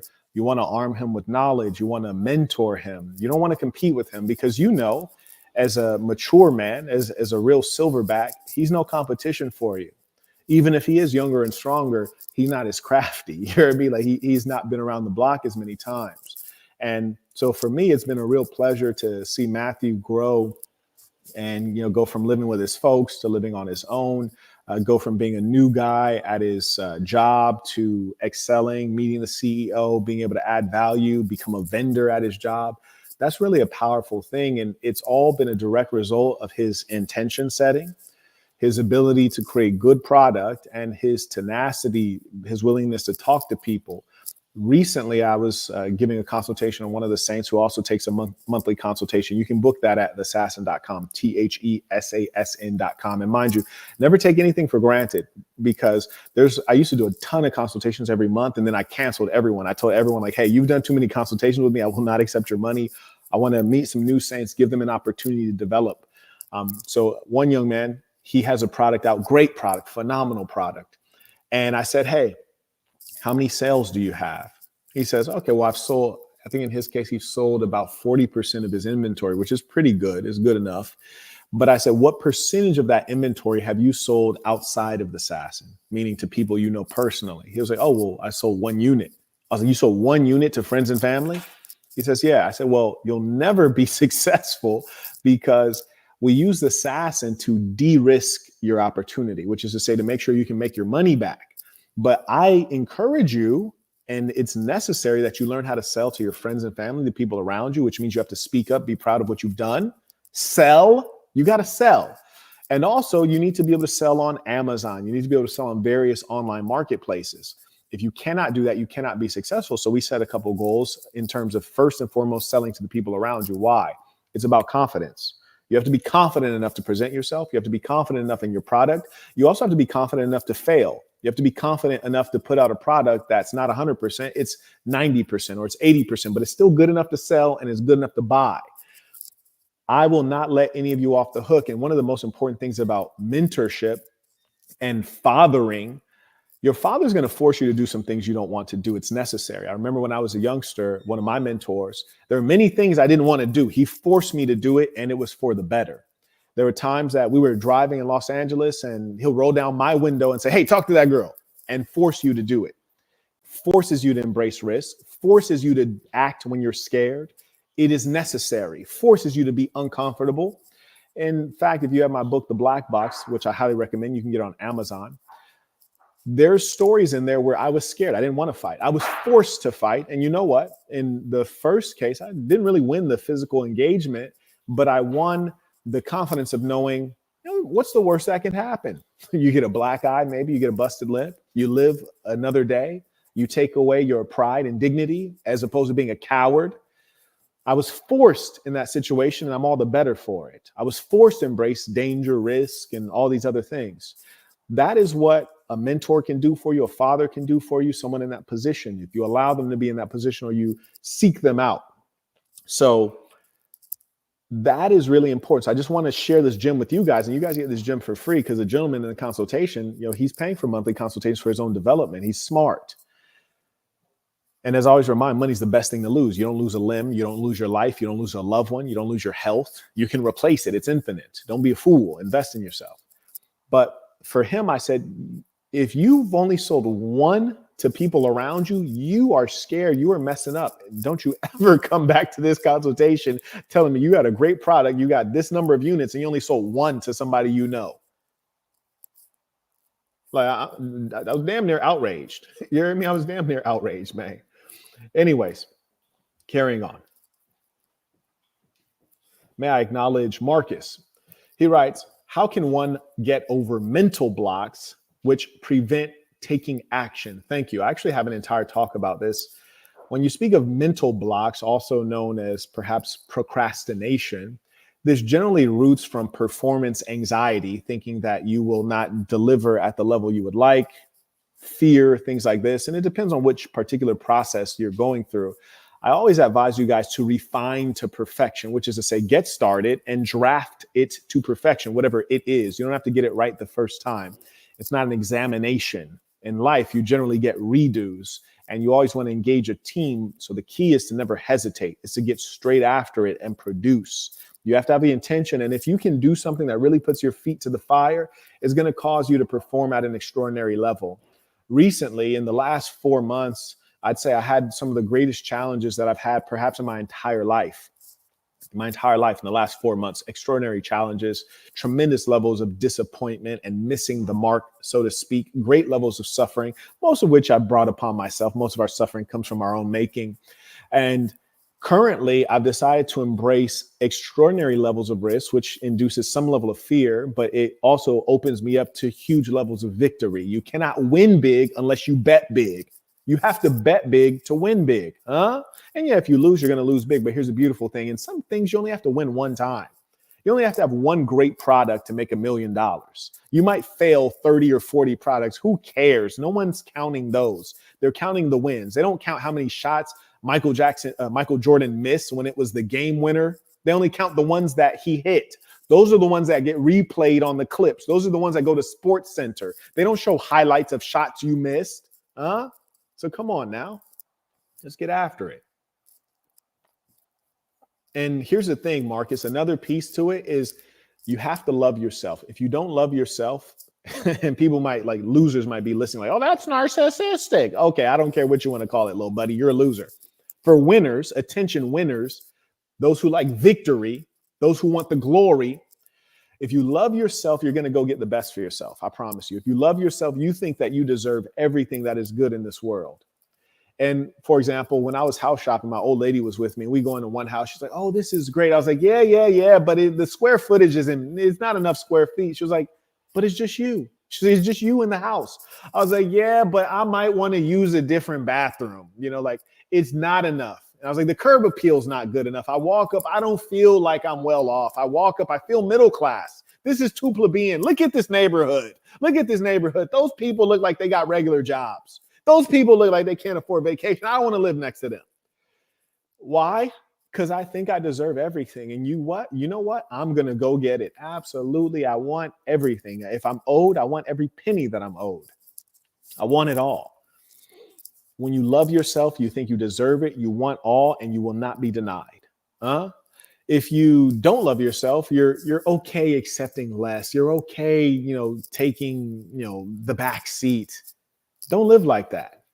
And here's the thing. Hierarchy is a real thing. Recognize where you exist on it or where you want to exist and live out your reality. Live out your reality. A lot of people are deluded, completely disconnected from reality.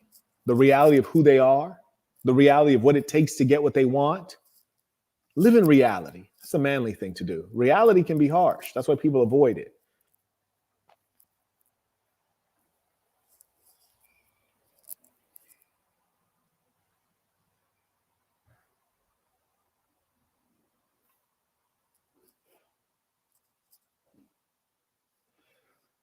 Isaiah, I got your message, and I want to recommend a different city because we're shifting things to a different city. So we'll have a talk, but I'm recommending a different city. And also for those of you who are looking at property, I'm going to do a member-only brainstorm session. We're going to look at some different financing opportunities. I'm obviously talking with a lot of banks and learning a lot of things I want to share with you guys because I want you to thrive financially. I really want you guys to win at a high level. So for those of you who are members, if you're not a member, you should probably join so that you can be a part of this for your own financial health and knowledge. And mind you, everything that I teach, I don't teach things so that you're a knowledgeable person. I see all these goofy advertisements on Instagram. It says, oh, how to be the most interesting person in the room. Like, bro, I don't want to be the most interesting person in the room. You heard me? I want to be the wealthiest in the room. You heard me? Like, I want to be the most powerful in the room. I'm not trying to be interesting. I don't have nothing to say in the room. Matter of fact, you dig? But check this out. When you're a boss, everyone wants to talk to you. Everyone wants to hear from you. Everyone wants to pick your brain. Only a goofball is thinking about being the most interesting person in the room. Like, that's silly. Only a goofball would click that advertisement. You heard me? Like, I'm trying to be the boss in the building. Forget the room. I'm the boss in the building. I'm the captain on the boat. You dig? This is silliness out here. Stay focused. Anyways. Carrying on. Make sure I haven't missed anything. Okay. May I acknowledge, shout out to Hinan supporting the work. Been a little while. Good to see you. May I also acknowledge Abdi. He writes, I previously recommended a collab with Abu, American, on the topic of polygyny. He went viral some time ago for having multiple wives. He's very grounded in Islam and rational. He is more known on Twitter. I believe there's a great conversation that can transpire. He's all set on his side. Okay. Well, I tell you what, let's pick a time for it. I'm thinking that we can do this. I do have a dating show we need to pop up. That we're going to do this coming week, but let's do this, and I'm going to give you a specific date and time so we can make this happen.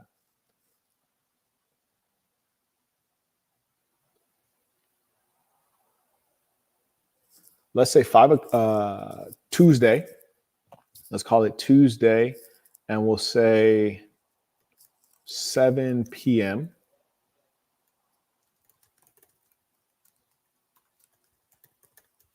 7 p.m. Tuesday, that is November 5th, and it's 7 p.m. Eastern Standard Time. So give him that time, see if that works for him, and then we'll go ahead and have him send a photo for the thumbnail, and we'll go ahead and get that listed.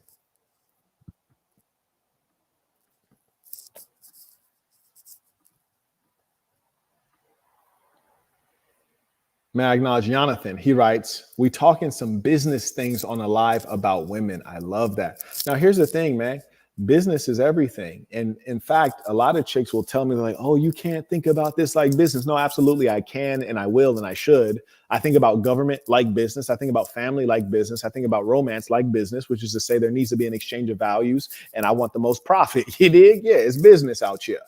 Yes, indeed. It's all business. And that's why I tell you guys, every man should view himself as a leader and as a businessman. See, because if you're a businessman, things have to add up. The problem is you're living like a peon. Things aren't adding up in your life. You dig? Shorty told you a story. Your girl told you a story. Things ain't add up. Yeah, exactly. That's why she two-timing you.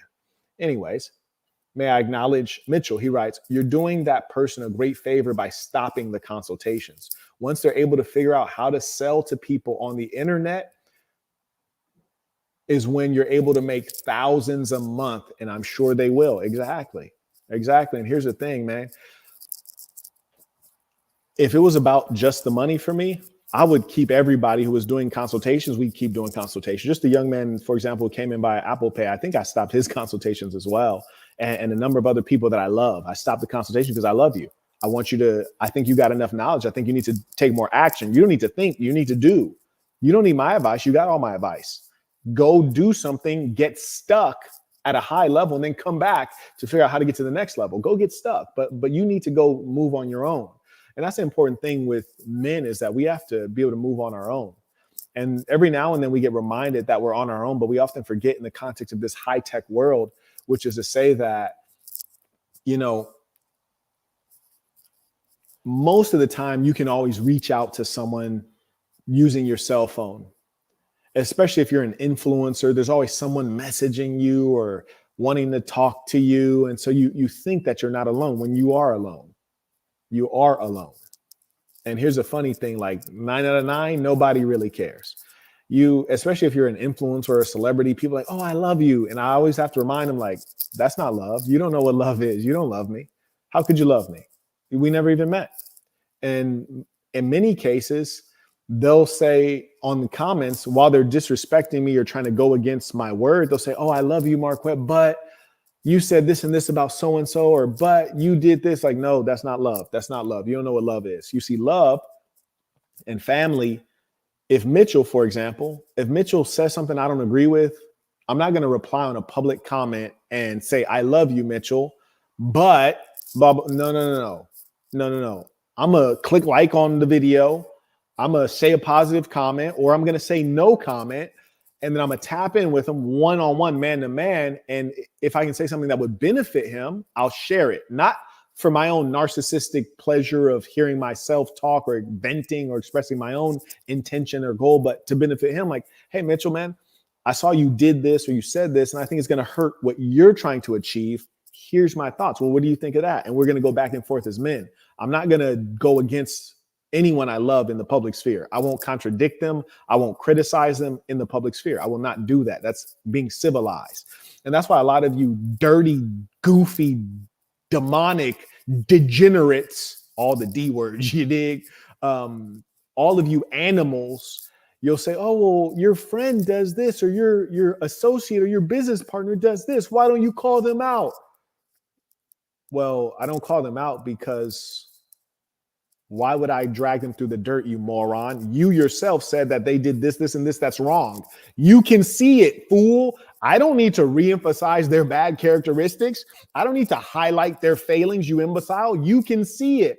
I don't need to speak on it. It's not my job to do it. I'm their friend, dummy. I'm not their enemy. I'm here to lift them up. I'm here to patch them up. I'm here to guide them. I'm not here to drag them through the dirt in the public sphere, you moron. But you guys have no integrity. You're internet idiots and internet nerds. You weren't raised right, and you won't accept the ism that would lift you up. That's why you're saying and thinking these stupid things, and you're lonely and you have no friends because you have no loyalty. You don't know what loyalty is. You'll never win. You'll never win. I don't go against mine. Absolutely not. Absolutely not. I'll never do it. And if you further want to, if for some strange reason you want to understand Marquett Devon Burton, read my book, The Black Box. You'll understand who I am and where my culture comes from. You'll understand 100% how I move and why I move the same way. And I've never changed at all in terms of my value set, my loyalty, and how I conduct myself, who I define as a friend. And in my book, you'll read, I say, if we don't get money together, we can never be friends. Yeah, if we've never earned $1 together, we never be friends. If you're a woman and you don't help me grow my wealth, I'd never consider you trill. No, you're a liability. You're a burden, but you're not an asset. Come on. Indeed, the ism saves lives.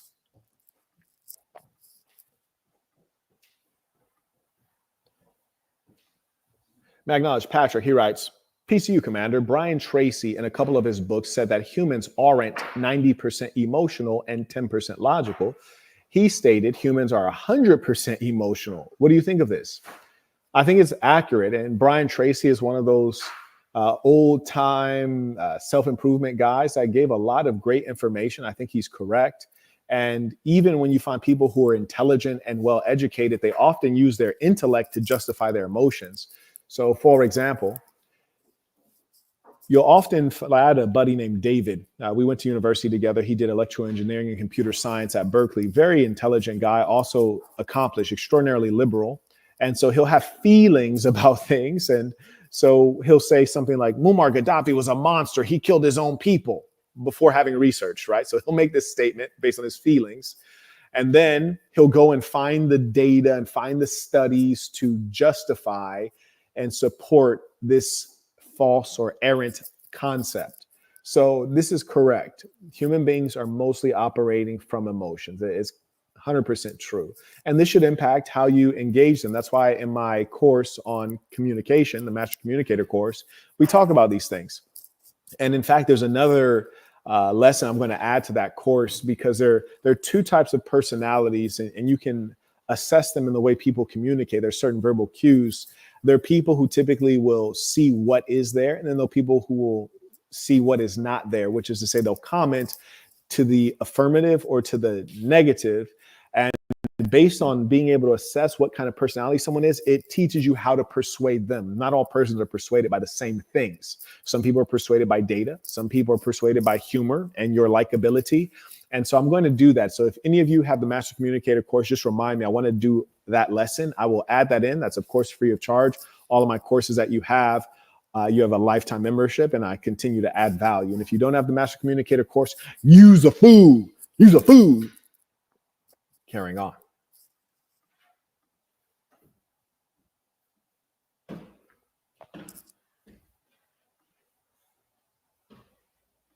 Let's see if we're caught up here. Shout out to Mr. Buck supporting the work. And I also acknowledge Casual Germ. Good to see you again. Shout out to him and Mr. Buck, always supporting. He writes 20 for 20 more burpees supporting the work. Oh, you trying to get me took out, huh? I also acknowledge Isaiah. Okay, I think I acknowledged your email already. If there's another one, do let me know. But I think we're caught up there. Now back to our core topic.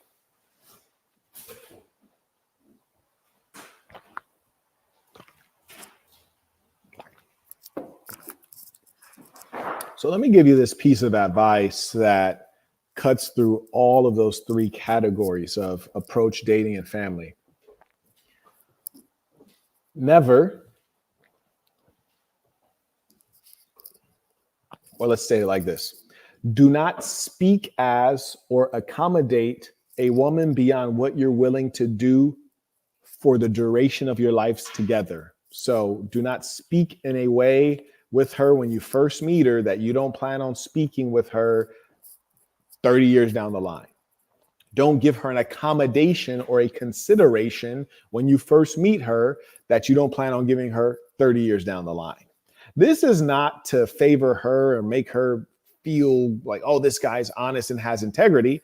This is for you as a man to bring more ease to your experience, which is to say, you're calibrating her expectations. In all of our relationships, expectations are critical.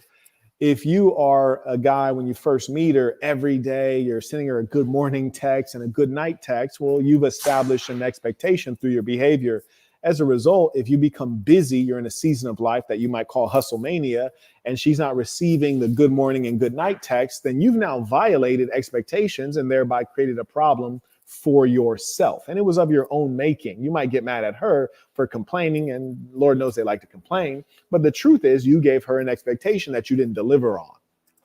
So in as much as that's the case, I'm telling you, during the approach, dating, and family stage, at no point should you display behaviors or create expectations that you don't want to carry all the way through the duration.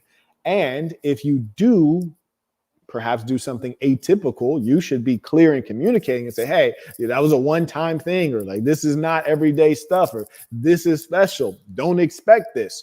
And this is good as a leader in general, whether you're a leader in business or a leader in whatever pursuit, you have to be able to communicate the critical things to those who would follow you. It's important. And for you as a man, it makes you more effective. It gives ease. Now, does this benefit the woman? No doubt. She has a greater sense of who you are and how to interact with you, how to serve you, what to expect from you. And that allows her to be a much better follower. There's predictability. We all want a level of predictability. Now, with women, they're characters and they need emotional variation. So you can't be 100% predictable. They'll call that boring. So every now and then, throw in a little spice. But that's the number one takeaway I want you guys to understand that applies to each of these three categories.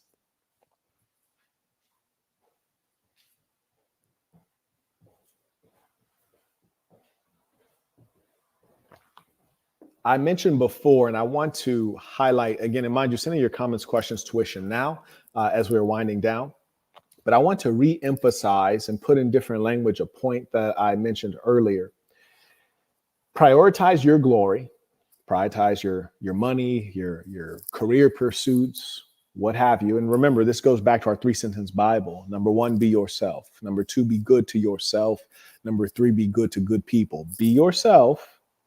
If your life is about becoming the most powerful man on earth, be about that every day. Be yourself. Be good to yourself, which means that the more you build yourself, you invest in yourself, that's being good to yourself. Don't take time away from yourself. Don't take capital away from yourself. Give to yourself. And number three, be good to good people. Be good to the people around you who deserve it, which means that they have to make a demonstration that they're a good person. We're not just giving credit. We're not giving anything unearned. And for that woman, she would have to show that she's there serving you. She's making an offering toward you and the family. That's important. Now, here's the piece. When we say be good to yourself, meaning focus on your pursuits, they'll try to distract you in various ways. One of the most common ones is to distract you with the allure of intercourse. And you might think like, oh, this is a good thing. They're doing me a favor. Well, maybe not. I don't know about you. We hear a lot of guys who talk about no FAP and semen retention.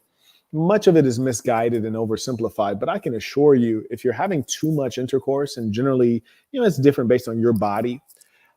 If you're having too much, you're not going to be as sharp. You're not going to be as ambitious. You're not going to be as vicious. You're not going to have the oomph if you're having too much. Not only because you're not doing semen retention, but you're engaging in a process that's physically exerting if you're doing it right. So in addition to working out, you're also doing this other process that's physically exerting, and also even digesting food is physically exerting. So these are things you want to be conscious of. Like in my case, like if there's 7 nights in a week, I don't want to go every 7 nights. That's probably too much. Not that I cannot, I can. Hear me? I can. And depending on the season of life, I might need that or need more. But generally, when there's balance and I have proper business pursuits, it's hustlemania. And hustlemania, that's not how we're moving in hustlemania. And you have to reestablish expectations. But you have to understand that effort on their part, it could be nefarious, or it just could be they have this particular need, which will have to go unsatisfied. You cannot allow that to distract you. And you need to be clear with them like, hey, this is what it is. Can you rock with this? And if they can, fantastic. If they can't, then you start transitioning them out. Those are just the facts. May I acknowledge Hinan just became a member at patreon.com/The Saint and the Sinner. We welcome you back warmly to this thing of ours. Here's another thing that's really important. You hear a lot of silly folks talk about, you need to be stoic, no emotions. Just imagine how idiotic that actually is. And just as Brian Tracy was quoted earlier by Pat, says human beings are 100% emotional, which I agree, and you're being stoic. That's stupid. You ever watch a stoic speech and get like inspired? Of course not. You ever see a football player go into the locker room, they're down 2 touchdowns last quarter, and the coach give a stoic pep talk? No, you fool. Being stoic is how you should react to challenges. Being stoic is how you should manage your expectations. But stoicism is not as simple as some of you internet sophists would forward. And you have to remember, the internet is filled with people who are unlettered. They're not educated. They're not sophisticated. They're not experienced. And most of them aren't even trained in teaching. So you shouldn't be surprised if the things that they articulate are not useful, or they're just repeating that which someone else has said. So the idea that you should be stoic and emotionless is generally dumb, requires the context that I just gave you. And in particular, when you're dealing with a woman, here's a good piece of advice that relates to what you guys call stoicism is don't get angry. But here's the thing, do not get actually angry. That doesn't mean you should never display the emotion of anger. That means that you should actually not be angry, even if you choose to select and display the emotion of anger. Now that's deep. Work with me here. So the master Sun Tzu states, it is upon you to stir, but not be stirred, which is to say you have full control over your emotions and you can influence the emotions of others. Displaying emotion is a meaningful way to influence the emotions of others. If you laugh, maybe you can get others to laugh. If you're sad, maybe you can get others to empathize and feel that with you. So it is very strategic. And that's precisely why I say You might display anger, but you should not be angry, which is to say you would be acting or performing at some level. So you'd be foolish to take this advice they're giving at face value because it is of very little value. Yeah, he writes insane amount of game. Indeed. It's too much. You're totally right. I'm gonna go ahead and take a pause for the gauze. If you guys want me to carry on with the ism, I want to see one new person who's never supported the work, and we'll keep it rocking. Otherwise, we'll go ahead and wrap up because you're right. It's too much. It's too much.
I think I'm hungry. How about you? Are you hungry?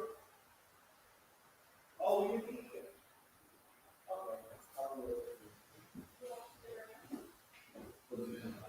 Okay. Yeah, let's see it. Yeah, yes, final answer. Starting to make too much noise in there. What's Is that? it starting to make too much noise in there? No. Are you we're just not- taking a break? Yeah, exactly. That's why I used to tell the students when I was teaching in Baltimore, which you can imagine is chaotic. I'm like, hey, we're here. We're here for this. Yeah. Yeah. Well, they probably have more distractions on their end than we do here. A Right. lot of them, Were you on a live call with people? Yeah, I'm still on it. You Yeah. had, like, type in the chat. Exactly. Yeah. Okay, folks, we're back at it. Let's see what we got here.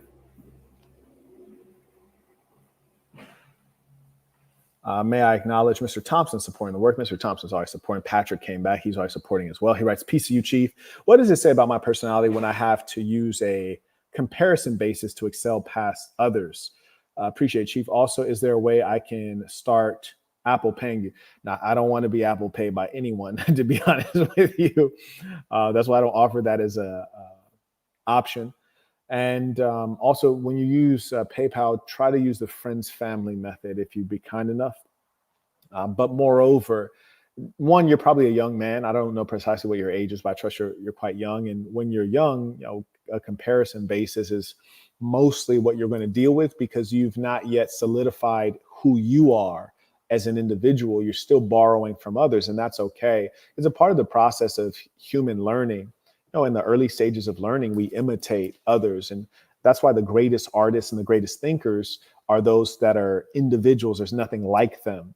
That's how you can tell like the level of a piece of art when you observe it and there's nothing that you can really compare it to. And those of you who can show that unique value add, that differentiation, you're going to be compensated at the highest level. You'll be regarded well. You'll be highly attractive and sought after. And that occurs with time. So that's nothing to worry about. And that's one of the things that we really have to appreciate in this age is that you can hear from experienced wise men and they can tell you what life has in store for you because they've already experienced it. And in my case, I'm telling you the truth. A lot of people, they leave out a lot of things about what's upcoming. They paint a picture that's a bit too rosy, and that's quite unfortunate. And thank you for the support, Patrick. I appreciate that. May I acknowledge Dylan? He writes, "Ism on a billion, bro. You ain't lying." And shout out to Dylan. I saw he recently joined as a member, patreon.com/the Saint and the Sinner. It's always good to have you. And especially the longtime saints who have been, messing with this ism for years on end. It's love. It's a beautiful thing. May I acknowledge the ballers. Shout out to King Florio. He writes, "There are plenty of people who don't fully understand the significance of the game that you're sharing." Right. Exactly. He writes, "Whenever I try to convey it," and you know what, Florio? It's kind of like this. I went to a boxing match some time ago with my mother. And my mother's is a heavyweight boxing match. My mother's watching the boxing match and, it's in round 10. And she's like, "Why do they keep hugging each other and leaning on each other? Throw a punch. And in my head, I'm thinking they're in round 10, they're heavyweights, and they're fighting at the elite championship level. They are exhausted. And here's a funny thing. When you're sitting in the seats, in the stands, in the audience of life, as opposed to being on the stage, the player, the performer, the doer, it looks so easy from the audience. Now, I know for a fact, if I put boxing gloves on my mother at any age, even in her prime, whenever that might have been, you put on some boxing gloves and you say, "Hey, fight 3 rounds." She wouldn't last 1 3-minute round in boxing. Yet she would be critical of 2 professional athletes in peak fitness who are in the 10th round, and they've sustained all variety of damage to their body, trauma to their brain, exhaustion. And she'd be critical of them. Why? Because she's never been a practitioner. She does not know what it actually takes to box. She doesn't know what it actually takes to look that good and to make things look easy when they're not easy. She has no sense of that. And, it's unfortunate. But that's commonly what we're dealing with is people who are looking, but they don't see. They look, but they don't understand. They listen, but they don't hear. They listen, but they don't comprehend. That's most of what we're seeing on the planet Earth. He writes, "Whenever I try to convey a similar message or directly reference your words and ideas regarding life, most people just dismiss it. Foolish." Indeed. And in the Bible, it tells you not to cast pearls to swine. And unfortunately, there's increasing levels of swine. The knowledge is all over. We're in the information age, right? The information is there. Shout out to Johnny. He writes, "Would you recommend trading options in addition to e-commerce?" Well, I think if you're stable, so I've heard it well stated that you don't use the stock market to build wealth, which is to say to create a foundation. You use it to grow wealth. And I actually think that there's a lot of truth there. On Tuesday at 10 a.m., I will be going through the trades that I'm going to execute on that particular day. Since I am going to go into Hustlemania and I'm going to spend a lot more time in the office this year, I'm only taking one world tour this year. So all of my stock trades, you guys know there was a period in time that I was sharing my trades with you guys every morning. And I do look at the market every Monday through Friday. First time the market opens, I look at it and I make some buys. In some cases, I might make some sales. But Tuesday, I'm going to do it. And I'm going to try to keep it consistent Monday through Friday and go through how I'm building my portfolio.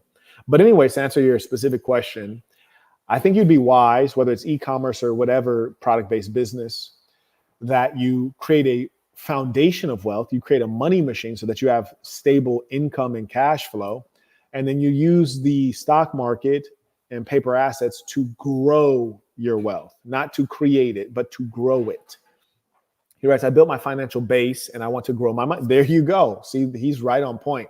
He's in tune. He writes, "If you had to restart as a young man today, what would you do to get wealthy?" Well, if I restarted today with the knowledge I have, I would go straight into an elite university. I would take a degree in computer science and electrical engineering.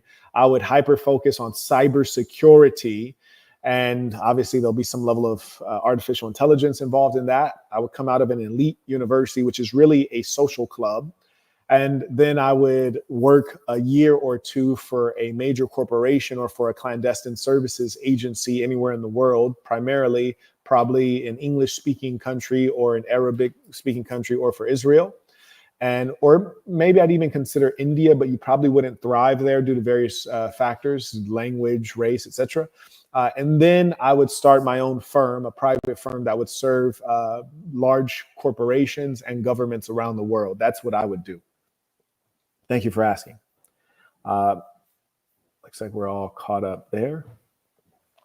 I acknowledge via PayPal. Shout out to Abdi. He writes, thank you for accepting my request to collab with Abu American. He is based in Germany, so 7 p.m. Eastern Standard Time is 12 noon in Europe. Do you reckon that you can push it back 2 to 3 hours to 5 p.m. Eastern Standard Time? By push it back, you mean make it earlier?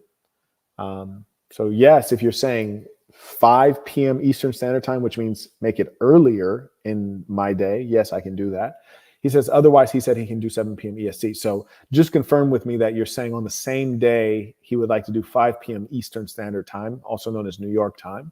If so, we can do it. Share his email using the email address below. And if you would attach whatever photo, and obviously the photo of him with his wives would probably be the one that'll get the most viewers. Acknowledge Steven supporting the work. He writes, YouTube name, Shindig Listener. Appreciate you. Okay, let's get back to this ism.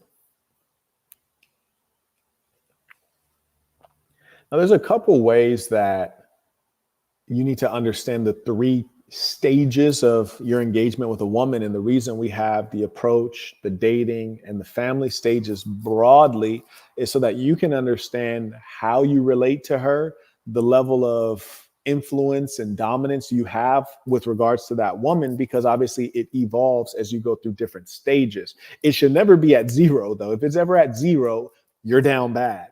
Now, number 1, we have the approach stage, which could just be one initial engagement with the woman, could be all it takes, or it could be a number of engagements with her.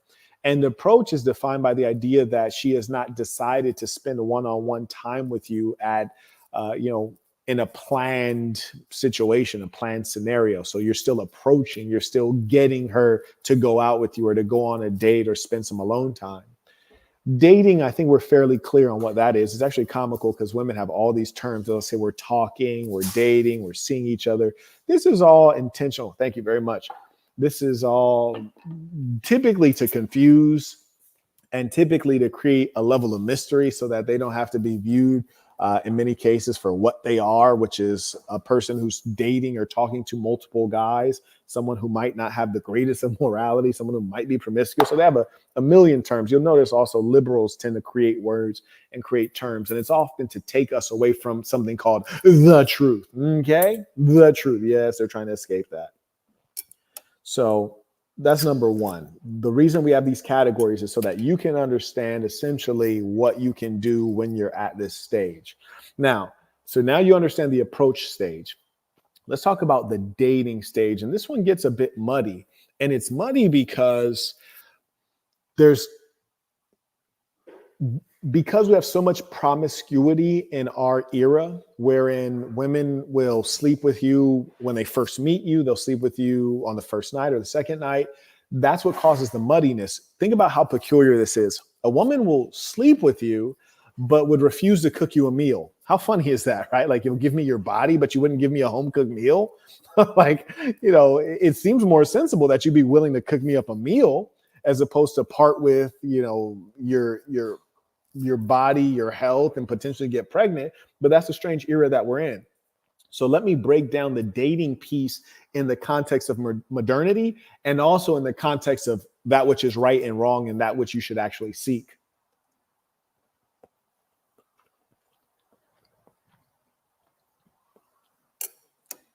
You guys will give me a moment.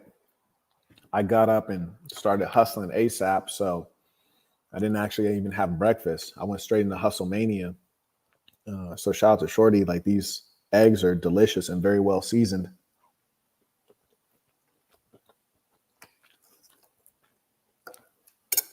They're delicious.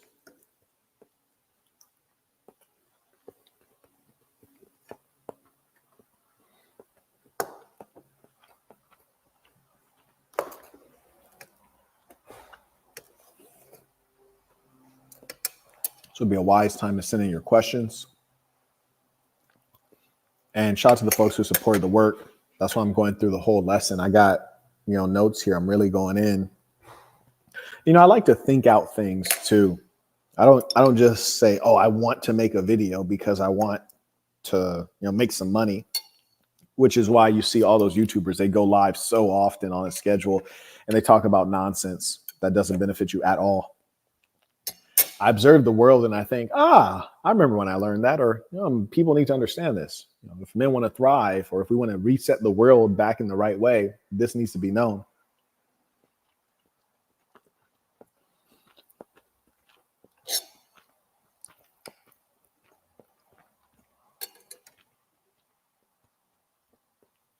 The funny thing, gentlemen, if you eat when you're hungry, as opposed to eating on a schedule, the food is so much more delicious.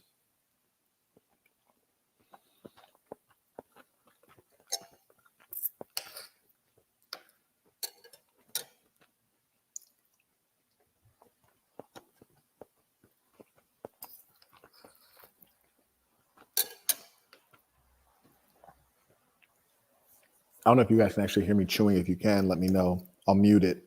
I wouldn't want to put you through that.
Well, that's really cool. How did you find the channel? Was it, did we pop up on the home screen? How'd you end up seeing the stream?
Very sneaky indeed. Understood, Pat. And then Venmo is probably the best way. And if PayPal's the best choice for you, do that. But Venmo will be preferred in that case. Says my girlfriend had a guy friend and so many red flags. I just want to see how it could go for learning purposes. Oh yeah, bro. Like the guy friend stuff, that's out. You heard me? That's out. Because you have to wonder, like, how feminine is the woman really if she relates to the male, not you, but another male, on a friendly level. Much of what brings the male and the female together is our mutual need for procreation. So, but we ought not pretend as though that we have the same inclinations. Like, I love boxing. Most women don't. They consider it to be, violent and, too aggressive. And I like that. I don't want a woman who loves violent combat sports. So when you have a woman who has a best friend who's a dude, This could be because that best friend is very effeminate or perhaps a skittle guzzler, which itself is probably not a good sign, or because she is masculine, or because she desires attention from males, or because she's cheating. But generally, there's no good reason for that.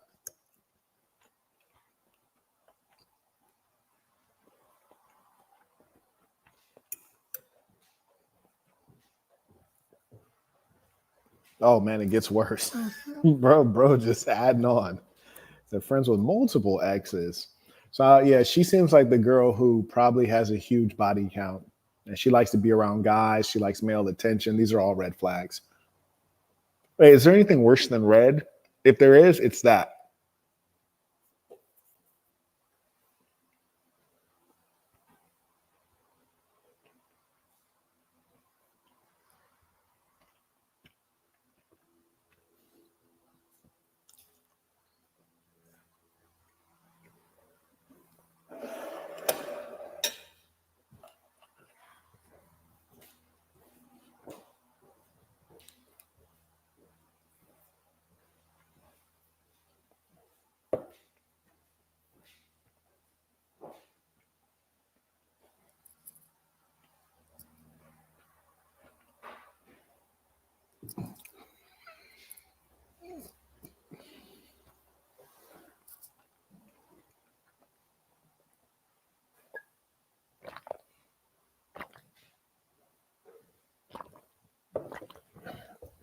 I'm booted up.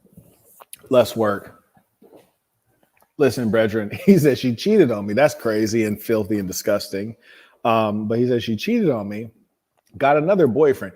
He didn't say she started dealing with another guy. She said got another boyfriend. So she needs attention at a high level. And the most manipulative aspect of a woman like this is that they know no loyalty. Relationships are loyalty-based engagements, but she knows no loyalty, yet she would want a man to offer her full love and full protection and full support, but she's not going to offer that in return. So truly a vampire of love, a bloodsucker, a very dangerous character. And these are the kind that we have to get under control. Good Lord, bring the Taliban. We need the Taliban. Anyways, and that was after a family vacation. That's a shame, bruh. And then he said she hid it. Of course she hid it, but here's the most important piece that you probably missed out on. It doesn't matter to you. After she's cheated, after you're out of the relationship, what she does from then on is irrelevant. It is completely irrelevant. So, you know, that's not your business at that point. You have to get on to greater things. Here, she's always beating it into my head that she's loyal. That's the funny part. That's it. And listen, when you're an honest person, when you're a person who has integrity, when you're a person who is not evil, in other words, you almost find it incomprehensible that someone would go out of their way to do such devious things. So like the chick is diabolical, bro. But it's usually the ones that are just so like, yeah, loyalty's everything, and they're the cheater, right? It's ironic. It's kind of like your government, right? The government tells you not to steal, but they steal like loads of taxes from you. The government tells you not to murder. They engage in endless wars. The government tells you that Rico, which is about organized crime, is like apparently a bad thing. The government is organized crime. So there's a lot of irony in our day, but you know, let's be safe. Shorty getting in this man's business. She says, "Are you two still friends?" I'll be looking at these thumbnails super close. You heard me? That's just me though. Go ahead, slide my DMs. You might be qualified. It's a possibility. But anyways, here we go. May I acknowledge via PayPal. Abdi writes, yes, earlier is better. So switch from 7 p.m. Eastern Standard Time to 5 p.m. Eastern Standard Time. I will pass this information over to him. Tuesday, 5th November, 5 p.m. EST. Got it. We are now locked in.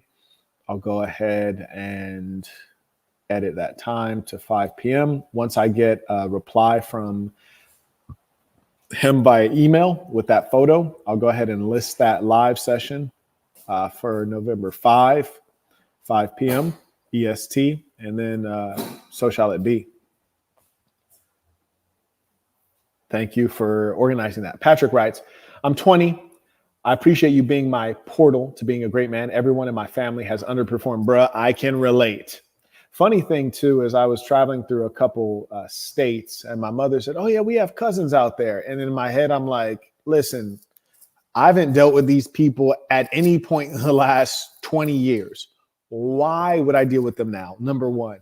And number two, just because we're that's very heavy, you're aware, right? Okay. Just because we're family, I'm not about to deal with underperformers so they can drag me down and ask for favors. Like, nah, that's super out. Like, you're not even thinking. And you know what? Things don't change, right? Like, she's never been like the one that's coming up with the sharpest ideas in terms of navigating yourself to success. And so I'm aware, and you all have to be conscious that mostly people are not changing and evolving. Mostly they're staying the same. And you have to assess them and take action appropriately, right? Which is to say, I listen to advice from people who have things that I want. They've achieved things that I would like to have as achievements for myself. He writes, "I'm about to break the curse." This kind of language I don't like. There is no curse. It's just that people who are not very intelligent and industrious, they don't achieve much. That's not a curse. That's just what makes sense, right? If you're tall and strong, you'll be a great basketball player. If you're not tall and strong, you'll be a terrible basketball player. You're not cursed. You're just not tall and strong. So it just is what it is. I often hear language of generational curses. This is idiocy. There are no generational curses.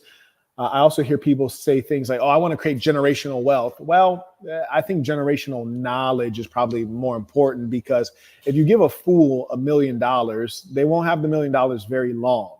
So in fact, I don't plan on really giving anything in my will. If you were privileged enough to be my son or daughter, and then you grow up to adulthood, which is at the very least, or at the very most 18 years of age, if you had the privilege of growing up with my great leadership advice and example, and you're 18 and you don't have anything to show for it, or you live to be age 30 or 40, when I pass away and you're 40 and you don't have any wealth of your own, I'm not giving you anything, because you don't know anything about money, about creating it, maintaining it, growing it. That'd be a waste. I'd rather burn it, because you don't deserve it. You would have made your own money. I'd rather donate it to an orphanage. So this is all silly talk that, clearly people who are not very bright say things like this, like the generational wealth and generational curses. These are adults who are not very bright.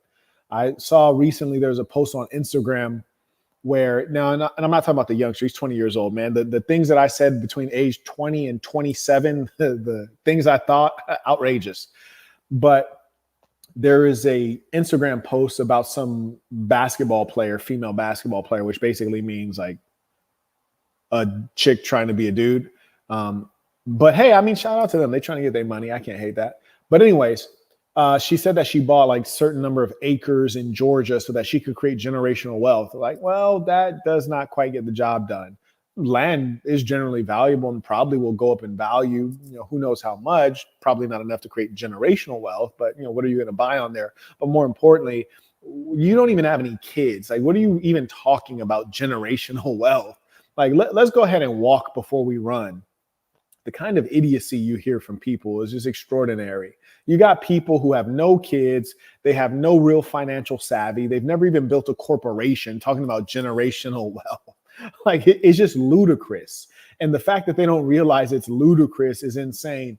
And even myself, I was prone to this kind of idiotic thinking just due to youth and inexperience. I remember when I was in university, there was a guy who funded one of my scholarships, a research scholarship. He was an investment banker, and he would show up periodically and give sage wisdom. He never really wanted to engage us in conversation. And it makes perfect sense because we didn't know anything. We're kids. And I remember one time we were asked, well, what do you want to do with this? What do you want to do with your life? And I remember I said the most idiotic thing on earth, but I thought it was clever. I said, I want to save the world, which is really probably one of the dumbest things any human being could say out loud. And then the gentleman, I'm trying not to say his name. Obviously, he's rich and famous. I don't want to put him out there. And so he says, well, instead of saving the world, well, what small improvement could you offer to the world? Now, mind you, this is a guy who's extraordinarily wealthy, and he could engage a conversation like that, right?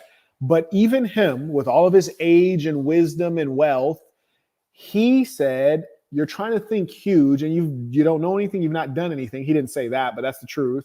He said, well, what one small thing could you improve in the world? And that is the wisdom of someone who's actually done something. And he's even done big things. And that's why I often remind simplicity and oneness. Simplicity, do things that are, you understand, things that are manageable for you. And then oneness, do one thing. You can't do 30 things. It's actually a burden to be generally competent. You'd be better off being great at one thing and then really going in on that thing. And hopefully you're not great at something that will be irrelevant tomorrow, like, making newspapers, for example. But anyways, there you go. Major game, if you understand. Simplicity and oneness. Shout out to Andre, writes, peace of the saints, tuition paid, assassin or nothing. In a real way. In a real way. Shout out to Mr. Mirage. He writes, peace of the saints, Marquett. Ism saves lives. Many blessings to you, Saint. I appreciate that. And indeed it does. Makes the world better. I acknowledge the folks supporting the work via Super Chat. Shout out to Vaughn. He writes, shout out to you, big homie. First time Super Chatter. Okay. May we all acknowledge him. Always good to see people doing something new. Being able to reroute or try new things is really the mechanism that allows us to get greater success. He writes, though I do support in other ways, and I believe in it. Shout out to the people who share the videos and share the message. He writes, I own several of your clothing items and the black box is on the way. Your wealth of knowledge is appreciated. Peace of saints. I appreciate that. And shout out to those who really rock with the ism. And also shout out to those who are generous. Shout out to Chung. He just gifted a membership. That's love right there. And you really don't find that kind of sincere kindness. You really don't. A lot of people like to talk it, but they rarely walk it. Now I acknowledge Jaden, writing peace to the saints. Indeed, peace to the saints. Shout out to Trevor. Good to see you. Been a little while. All right, looks like we're caught up there. Now let's talk about it. So the dating stage, if you will, has become more muddy and more complex because it used to not involve intercourse. But now you can smash a chick when you first meet her. You can smash her on the date 1, 2, 3. And as a result, it becomes very muddy. And because women are so willing to part with their bodies because of their own perversion, lack of morals, and poor parenting, that it used to be that when a woman would lay down with you, that indicates that you now have a really strong bond, be that a bond under God, a bond because there's actual biological processes that occur during the lovemaking process. But now because they lay down with so many people and they have trouble pair bonding because they'll give their body freely, you really don't have a sense of, well, is this my woman now because I've slept with her? Well, unfortunately, not really. Historically, that would be the case. You lay down with her. She's yours. Whether you want her or not, she's yours. But now we have to really understand this dating stage and what it indicates for you as a man in relation to this female. That being the case, I usually like to identify it as date 0 to 3. And date 0 to 3 means you really don't matter yet to the woman. You matter at some level if you get to date 2 and 3, right? Because, she invited you back for a repeat performance. There's some level of interest, or she just needs more free food, right? She need more free food. But the fact of the matter is, date 0 to 3 is a particular stage if you didn't smash. If you smash, then that moves you to the second half of the dating stage or the dating category where theoretically things are more serious. However, you must note that there is the caveat that if you're dealing with a promiscuous woman, and you may be, that if you smash, you still have not moved to the second stage of dating, meaning she cares about you, because she might not care about anyone that she has intercourse with, because she could be a sociopath of some sort, and many are. She could be a narcissist. She could be just something's wrong upstairs, let's say. And these exist. I've experienced them myself. There have been times that I've been traveling and, a woman will slide my DMs, gorgeous woman, slide my DMs. And this has been women of every ethnicity. So I don't want people to make up lies in their head like, oh, Asian women are more conservative. Like, Brody, I lived in Asia. Is not the case. You hear me? Is not the case, my boy. They might be conservative with you, but with me, they acting up. But, you'll have women slide your DMs, and I've had women just go out of their way, like wine me and dine me. They whining and dining the big homie, taking me on dates. I go ahead, bang, bang, bang, bang, and did a good job too. You heard me? Like even they giving me compliments on my D game, like right after. So I know I really did my thing. And then after that, like if I, go on to another place or go on a business trip or whatever, it's like communication is dead. They're only there for the pound. They're like, hey, you got to ground me and pound me. That's really what, that's what I value the most in our situation. It might be me. They don't see me as a long-term mate, or it just might be them and the stage that they think they're at in life. There's some women that think like, oh, I'm 21, I'm 20, I'm just going to have fun. That's what they really think. They really think they're at that stage in life. And so they're not taking anything or anyone serious.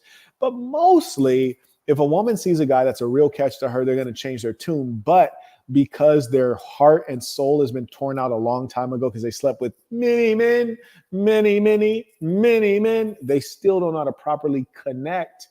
I've had Muslim women who believe themselves to be devout Muslims. They live in the Middle East. They go to like all these Islamic classes all the time. You're dealing with them. You go ahead, max them out. And they can only deal with you when you're there in that city, right? Like, so if they're in Saudi or in Bahrain or in Oman, they only can deal with you when you're accessible to them. But if you leave out, like their loyalty is gone, their communication is nil. Why? Because they don't have any soul. Like they can only deal with that which is immediate to them. So we're in an era dealing with women that have such a lack of loyalty that if you took them and transported them in time back to say the 1920s, 1940s, and you went off to war, you went to World War II, fighting for your country, which was what they tell you. That's not always the case.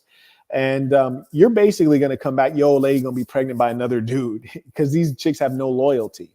They could never do that. They can never hold on and wait. There's too many immediate options. There's Tinder. There's the guy that walked into the store she works at. There's too much going on and they're wrapped up in this world. And here's the funny thing. They're not dealing with these other guys because other guys are better options. They're just dealing with the guys because they are an option.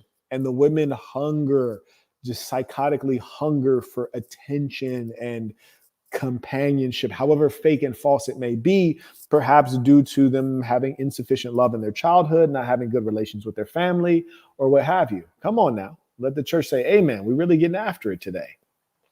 Shout out to Damien. He writes, my first tuition, long overdue. Thank you for everything, Mr. Burton. Looking to join school and buy your courses. Peace of the Saints. Peace of the Saints indeed. And if you've never bought any of my courses and you're asking where to start, I always recommend Boston University. It's really a masterwork. I think that one's at thesassin.com. If someone can drop the link, maybe it's at Marquettism, who knows? And one I always recommend is the Master Communicator course, because being able to present yourself, articulate yourself, and to perceive others and understand them and engage in effective communication, this is something that can define your altitude in life. Thank you for your support, and shout out to the real ones. Shout out to the ones, standing up, especially if you never stood up before.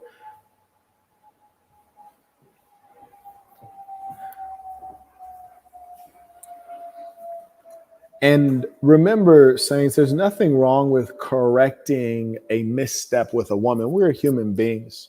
So sometimes you engage with a woman, you say something or do something that you do not want to characterize who you are or characterize the nature of your interaction with her.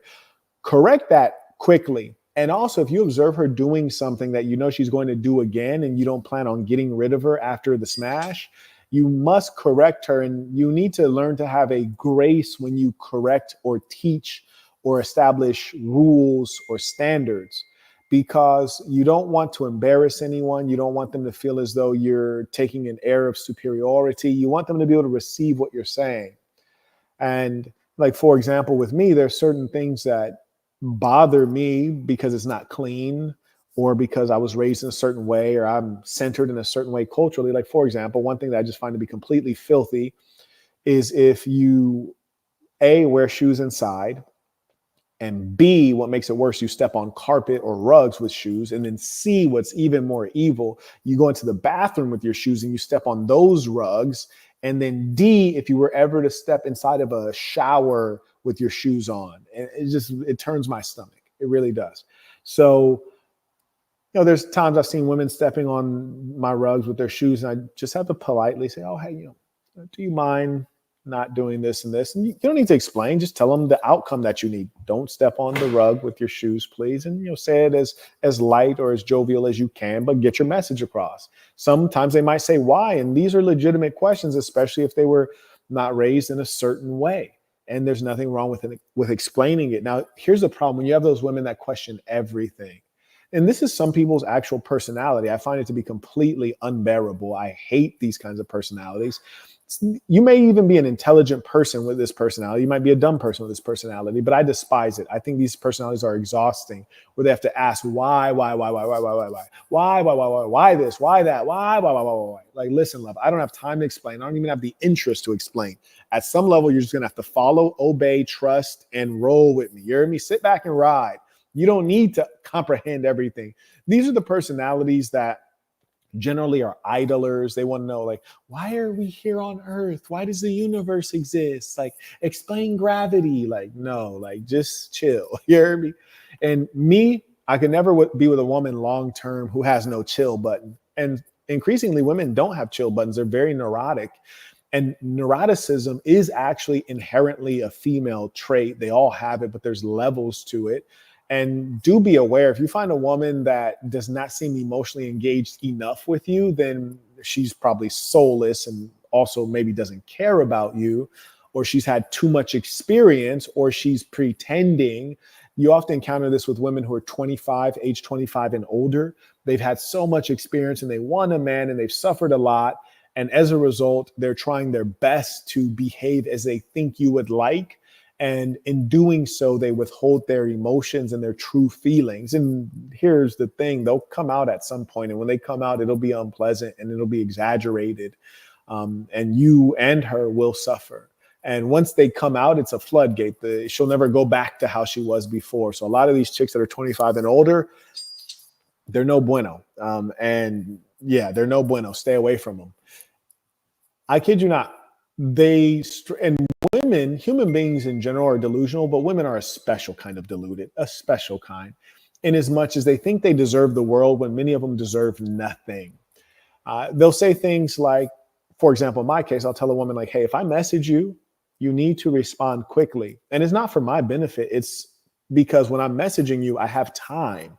So if I message you, I have time at that moment. If you take 20 minutes to message me back, I'm doing something else that I'm focusing on. And if my phone rings, I'm not going to check it because I don't care who it is. I only care about the one thing I'm focused on right now. So when I message you, respond quickly because at that time you have my attention. So that's for both of our benefit. Then they'll turn around and say, well, when I message you, you don't respond quickly. That's correct. And I'll never respond quickly because I'm a busy individual. And that benefits both of us. Me being busy benefits both of us. Because when I'm busy, I'm earning money, generally speaking. And if I'm not earning money at that time, I'm doing something that is leisurely, that makes me happy, to give me the energy and restfulness to go back to earning money. When you're busy, you're just doing goofy stuff. You're doing makeup. You're doing a spa day. You're getting a massage. You're out with your girlfriends. You're talking to your mom, all meaningless things. And these are not things that refuel you to earn more to sustain our lives. These are not things to refuel you. When I do leisure, it's to refuel. I don't do leisure to do leisure. I do work. Like, work is my goal. Leisure is to support my ability to work. We're different. You do leisure to do the leisure. Your goal is the leisure. My goal is the work. The leisure supports my work. You use work to support your leisure. It's backwards. It's radically different. And so for that reason, we're not the same. We don't have the same expectations. I will not be an equal to you. And similarly, I don't expect you to protect me, though I will protect you. You have hair. I have no hair. You're short. I'm tall. We're not the same. Okay? So don't ever come at me with this, like, oh, if I do this, you do. No, we don't work like that. You hear me? Like, you might give me a foot massage like 8 times a month, and I'm going to give you 0 foot massages in return. That's just what it is. We're not tit for tat. You do something for me as a labor of love. I do something for you as a labor of love. We operate within our areas of competence and interest. And don't ever expect me to respond quickly. And I'm also not going to lie to you and tell you I'm going to do it. I'm going to tell you, like, nah, like, I'm either A, not going to do it, not going to try, or B, I'm going to try and fail. Like, meaning I'm going to try, but realize there will be a failure rate. So I will try to respond. I never say this, but here's an example. Yeah, I'll try to respond to you, but I'll only respond fast 70% of the time. So expect there to be a failure rate. But mostly I just tell them no. I tell them, no, I'm not going to do it. It's not going to happen. Don't expect it. You'll never get it. And mostly they can't handle that. And here's a gem. If a woman can't handle no, she's a problem. Get rid of her. Carter writes, what is your recommendation for men 21 and older who are ambitious and dealing with women long term?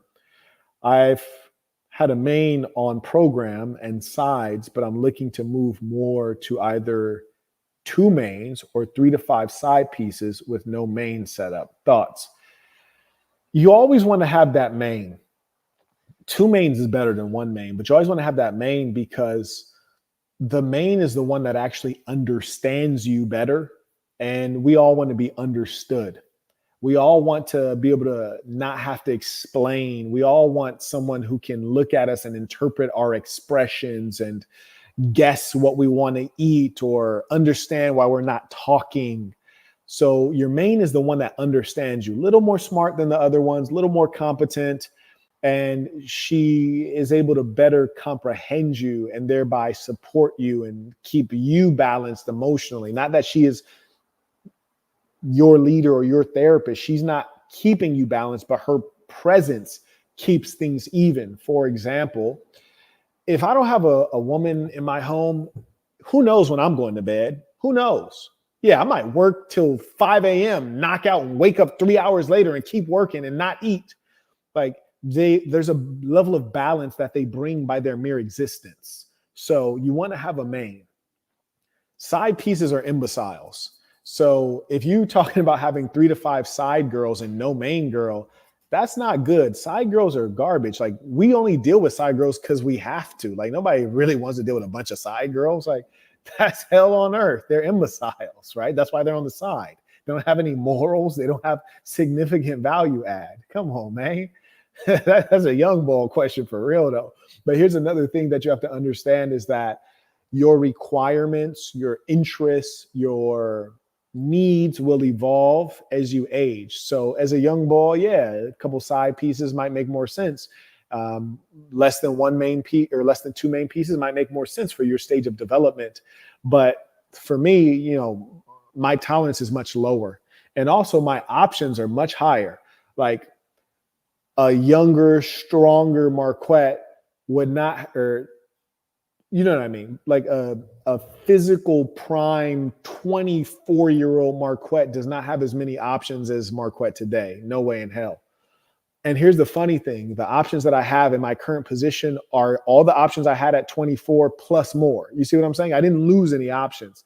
So you want to think through all of these things in terms of what is doable for you at your stage in life. But with enough ism, all things are possible. With this ism, all things are possible.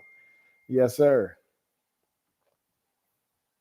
Patrick writes, PCU Commander, what does looking better than a woman do to her psychology? Appreciated, Chief.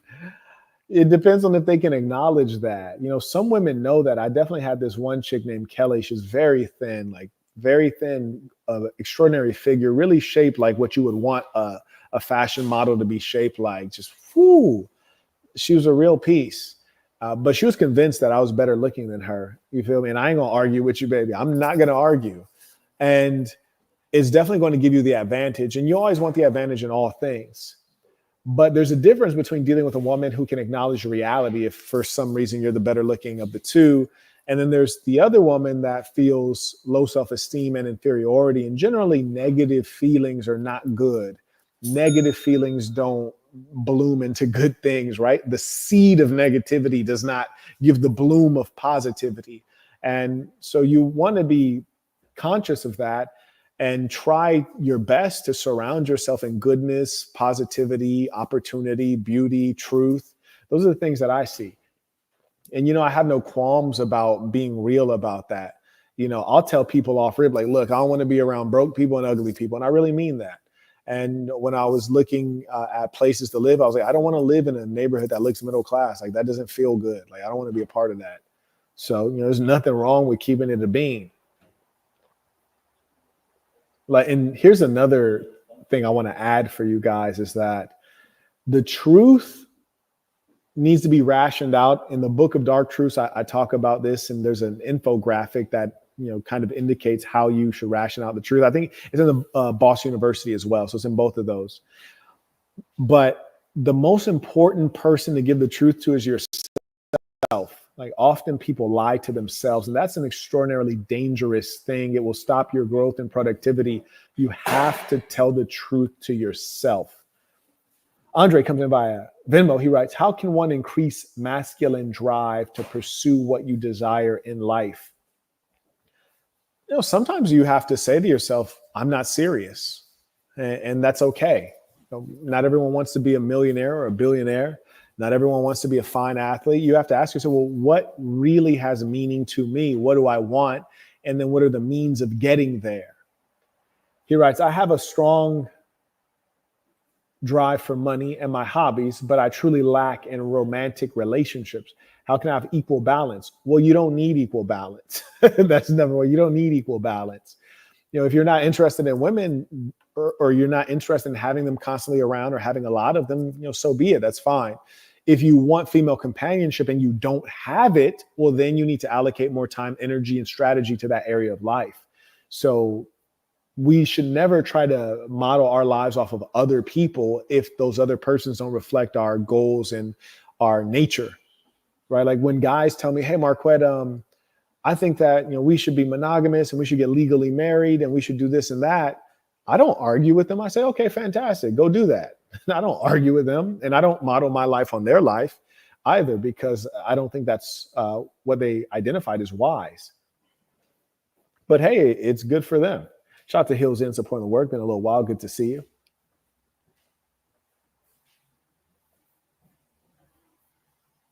May I acknowledge meditations of mind. He writes, peace to the saints, apologize, off topic. I'm currently doing my master's in data science. I've received a scholarship. Do you think it's worth continuing to bartend weeks? I think he meant weekends, or use the weekends to rest and study more? Well, it depends on what value you get out of resting and studying. If you need rest, you need to rest. I mean, that's pretty much an open shut case. There is and again, Boss University is so valuable. There's a lesson in there. It's called Man's Happiness Machine, and it describes the cycle that we all go through, and rest is a critical position to start from. You cannot produce unless you rest. I believe even God rested on the seventh day, right? So if God needs to rest, like for sure, you should get some rest in, which is to say that what's of greater value, your rest or the bartending cash? And then here's a more important thing. What's more aligned? Making money, short-term bartending, or doing what you're going to do with data science? You might not have a strong idea of what the outcome will be from your data science degree. Well, then sure, keep bartending and getting that cash in if you can use it or need it. Generally, we think we need money more than we need it, just side note. But the fact of the matter is, rest is critically important, and being aligned as a man is very important for achieving our goals, because we have limited time on earth. And it's always better to be young and rich, good looking and rich, as opposed to old, wrinkled, and on your way out. Just imagine you worked all your life to have beautiful women, and then you don't get them until you're at an age where you can't sustain an erection. Isn't that a terrible, dirty trick? So there you go. Thank you for that question. Shout out to Dominic. Oh man, gentlemen just went and got dripped up. Shout out to Dominic, and Dominic is also dropping some great clips. So shout out to Zudor and Dominic and Jason, the whole team that's supporting this effort. He just went and got the backpack briefcase, the black backpack briefcase, one of the coldest pieces. I literally have mine right there. Matter of fact, so you guys know it's real, I'm gonna just go ahead and show it because it's just so cold. Now, here's the crazy thing about my backpack briefcase. I've took it around the world so many times, and this particular one is a couple years old. It still looks beautiful. That's the great thing about leather. Real leather, it ages well. You heard me? It ages well. You can get that at mdblabel.com. Log in, boss up, and it can be worn as a backpack, or it can be changed around to a briefcase.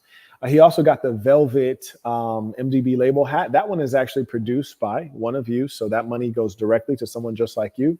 He also got the MDB label hat with the red flag, which I have. Actually, I have all three of these products. This one is a classic. You hear me? It's iconic. So go ahead and get dripped up. Shout out to Dominic for all of his work. Carrying on.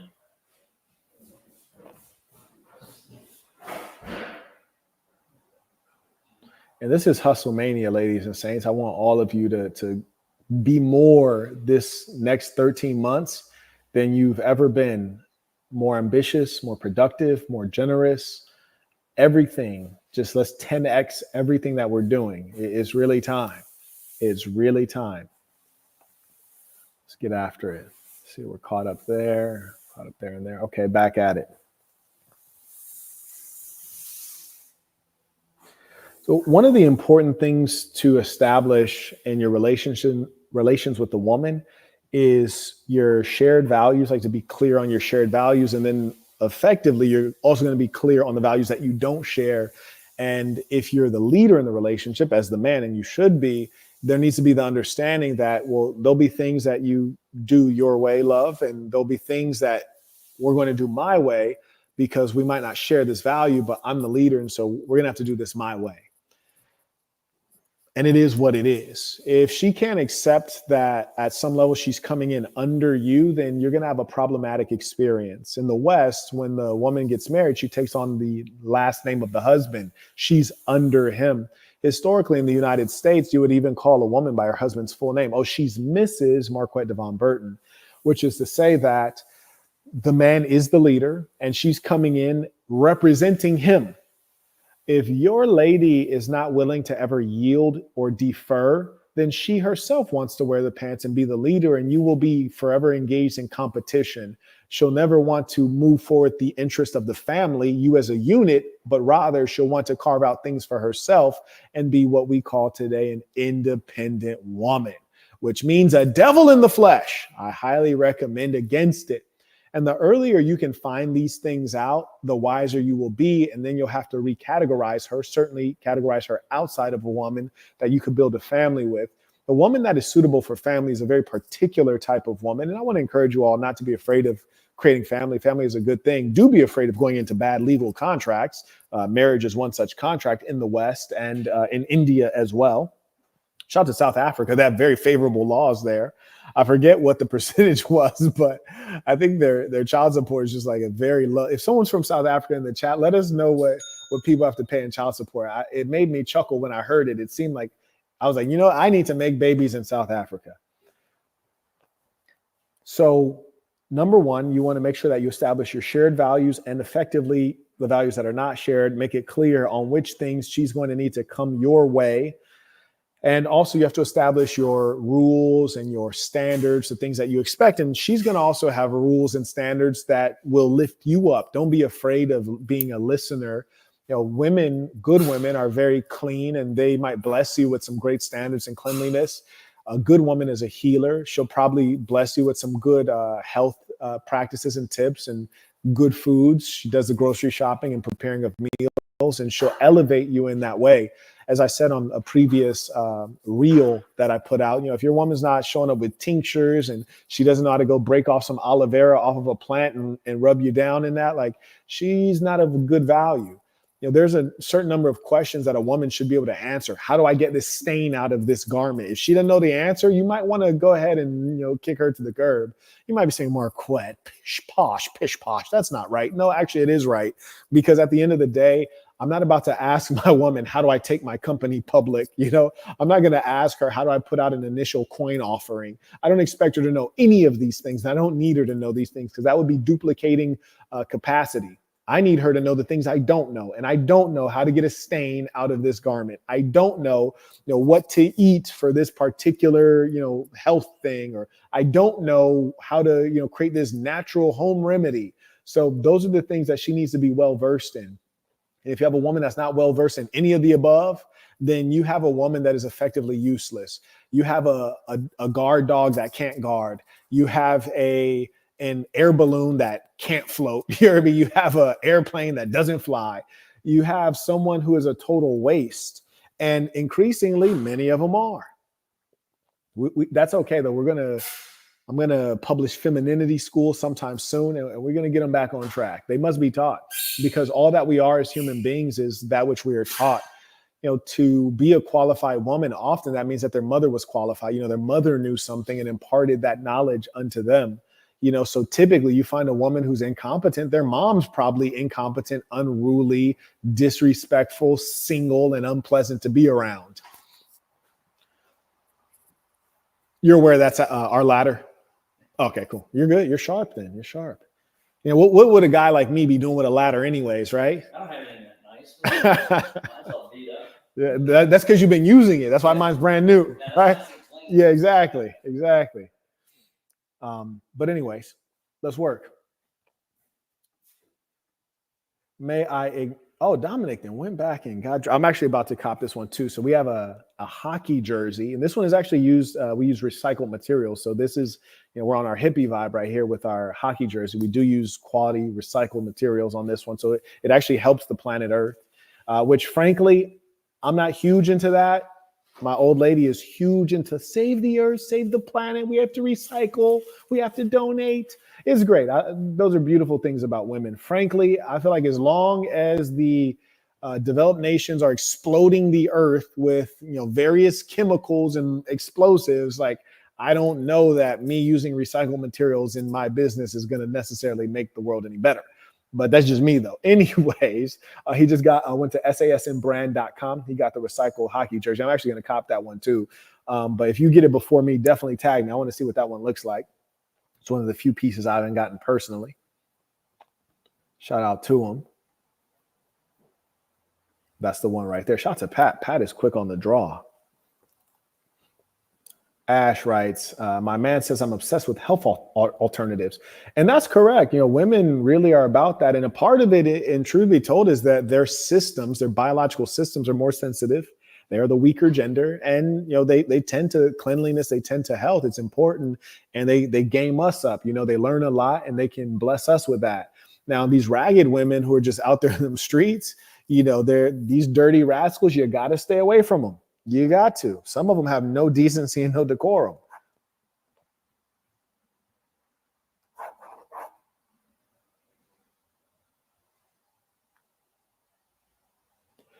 A lot of you guys are scared to be honest with the woman for fear of losing her. You're scared to set standards, thinking that she'll be skittish and she'll run off because you're enforcing rules.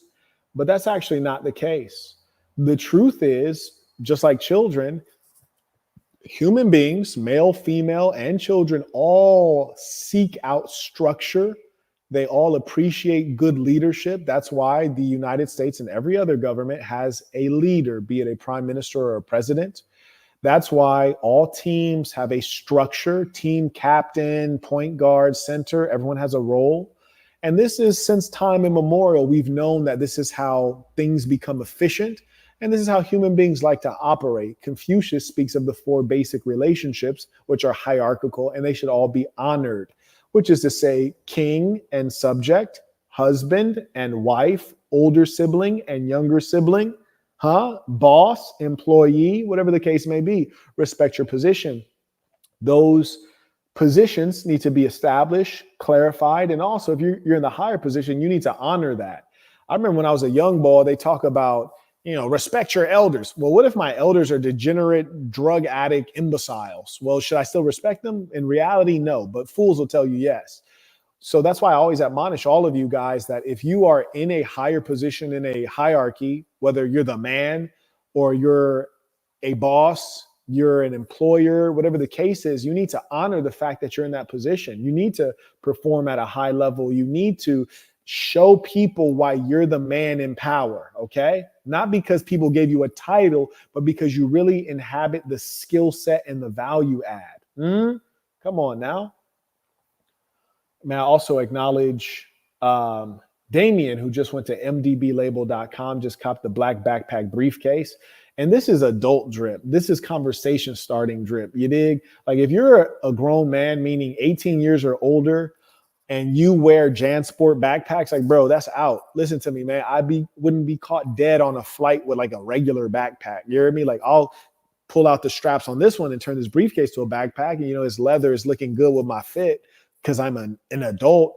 This is the kind of thing that women, they approach you on and they start conversations and they notice it because it's a unique piece.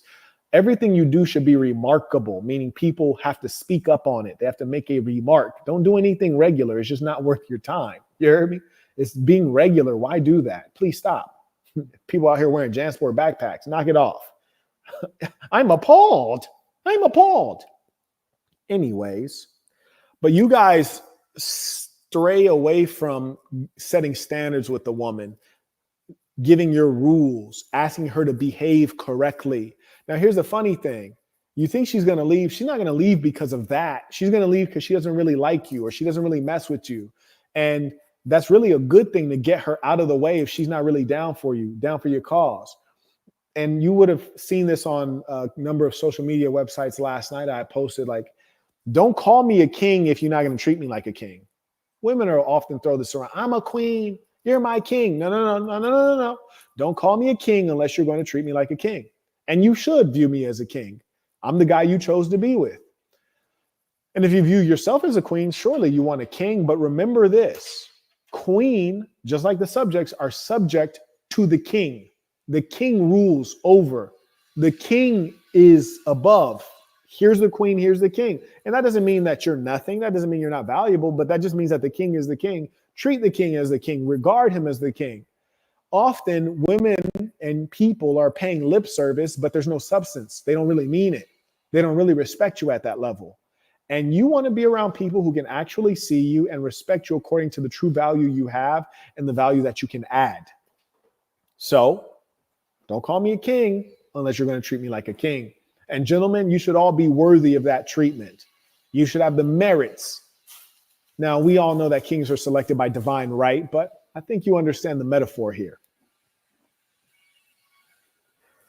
So I want to go back to the point that I'm identifying, and clearly, I'm drawing it out because it's that important. And sometimes you have to draw things out so that, and like, even if you read the Quran, there's certain things that are repeated constantly. It's like they keep saying it. And that's because it's important. You need to soak it up. In the case of establishing order with a woman, you're scared to do it because you think she'll leave. She never leaves because of the rules. She never leaves because of the standards. She leaves because she doesn't love you as much as she should or she thought. She doesn't respect you that much. She doesn't have as much an attraction to you. There's something missing. That's why she rebelled against it. Because women are love bugs. If they love you, they'll do pretty much whatever you tell them to do. And they'll try to do a good job at it. When you find that they're incompetent and rebellious, either they're just not a good woman, they won't be a good woman to anyone, or they don't really care about you that much. That's all that is. They'll try to adjust. That's why you'll often hear women say this silly thing, which has some truth to it, but they usually are misapplying it. They'll say after they get out of a relationship, oh, I lost myself. Well, what does that really mean? That means that I stopped trying to be all about me and I went into that man. I tried to serve him. I tried to become what I thought he wanted me to be, which is what you should do. Don't become someone else, but serve him in the way that he wants. Join his family, join his program, follow his culture. That's what you're supposed to do. Even if you look at the aristocrats historically and the aristocracy and royalty, you might be a German princess and go marry a guy, an English king, or you might be a French duchess and go marry a Russian czar. You're going into his culture. You're going to live under his land, his law, his name, his language, his religion. You're going into his land. You're not going there to be you and to, dominate. No, you're going to become a bit of him. And that's why when the woman comes out of the relationship, she says, oh, I lost who I was. That's what you're supposed to do. You're supposed to go and find out who he is, operate in his way. That's what you're signing up for. And this is single woman language when they say things like, oh, like now I'm rediscovering myself, which is to say I'm diving deeper into narcissism and being self-focused because I don't get along well with others. I don't know how to serve a man. And rather than figuring out what's wrong with me and how to be more agreeable and likable and easy to get along with, I think I'd rather just be alone and focus on myself and feeding my cats. That's what that really means. Huh? Pat comes in via PayPal. He writes, peace to you, Chief. Why do you think the queen is more powerful than the king on the chessboard? Appreciate it, Chief. Metaphor or something? You see, we have to remember chess is just a game that was created by a human being. And sometimes human beings are wrong and sometimes they're foolish. Sometimes you read a poem and you're like, oh, what did that mean? And well, maybe it didn't mean anything. Maybe the person who wrote it was an idiot. Maybe the person who wrote it made a mistake. Chess is just a game.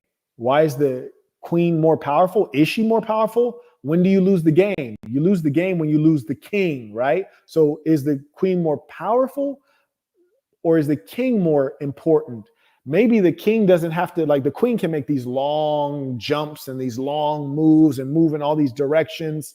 Well, when you're a boss, you really don't have to move. When you're a boss, you don't have to break your neck. You don't have to break a sweat. When you're a boss, everything around you has to move and be active, and they're all doing all these things to protect you. You're the king. You are the powerful one.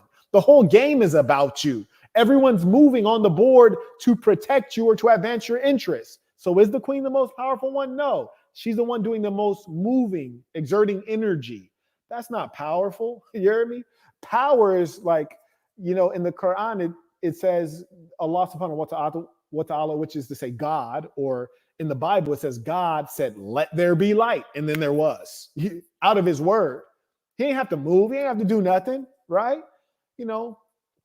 When you just speak it into existence, that's power. You ain't even got to move. So that's what you need to understand.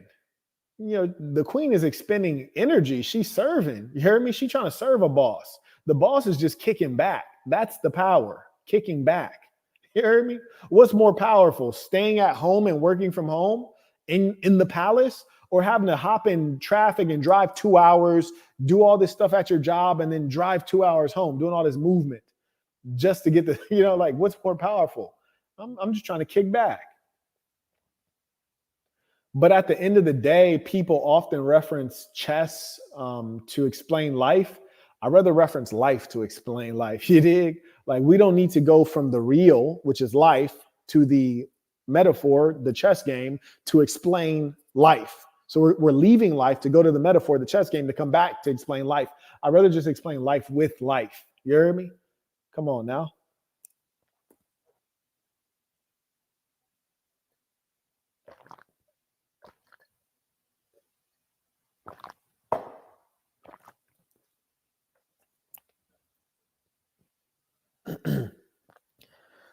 And I want to emphasize on this point of not failing to establish rules, standards, and essentially establish your law. And in doing so, you also prohibit them from establishing their law. Huh? Talk to me. Yeah. When you establish your law, you prevent them from establishing their law. When you establish your way, then you don't have to go their way. The problem is when you fail to create the standards, you have a vacuum, a power vacuum, a structure, standard, and rule vacuum. So in the absence of structures, standards, and rules that have been explicitly defined, someone will come in and create, and that can be problematic.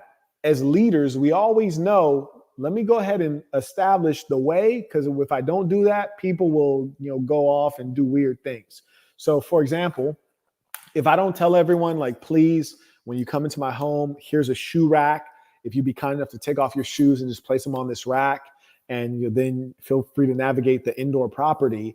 If I don't tell people that, some might come in and they share the culture, or they see the shoe rack, they'll put their shoes on. But someone else came out from muddy weather, snow and rain, and they didn't notice the shoe rack, and they just walked through your house tracking all variety of filth through your home. So you have to establish order. And that's not to dominate, that's to establish a way so we can be on the same page and we can progress. Come on now.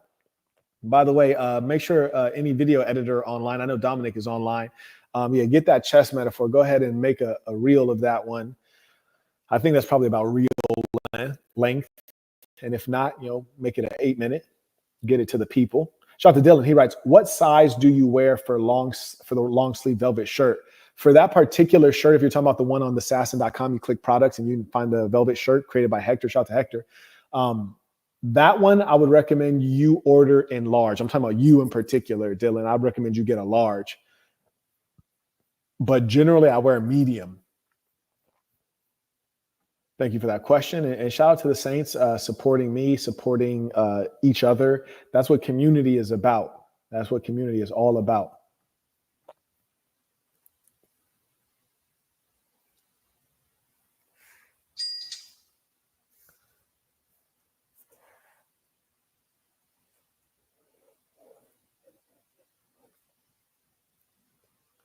Here's another thing that will help you figure out what stage you're at with the female.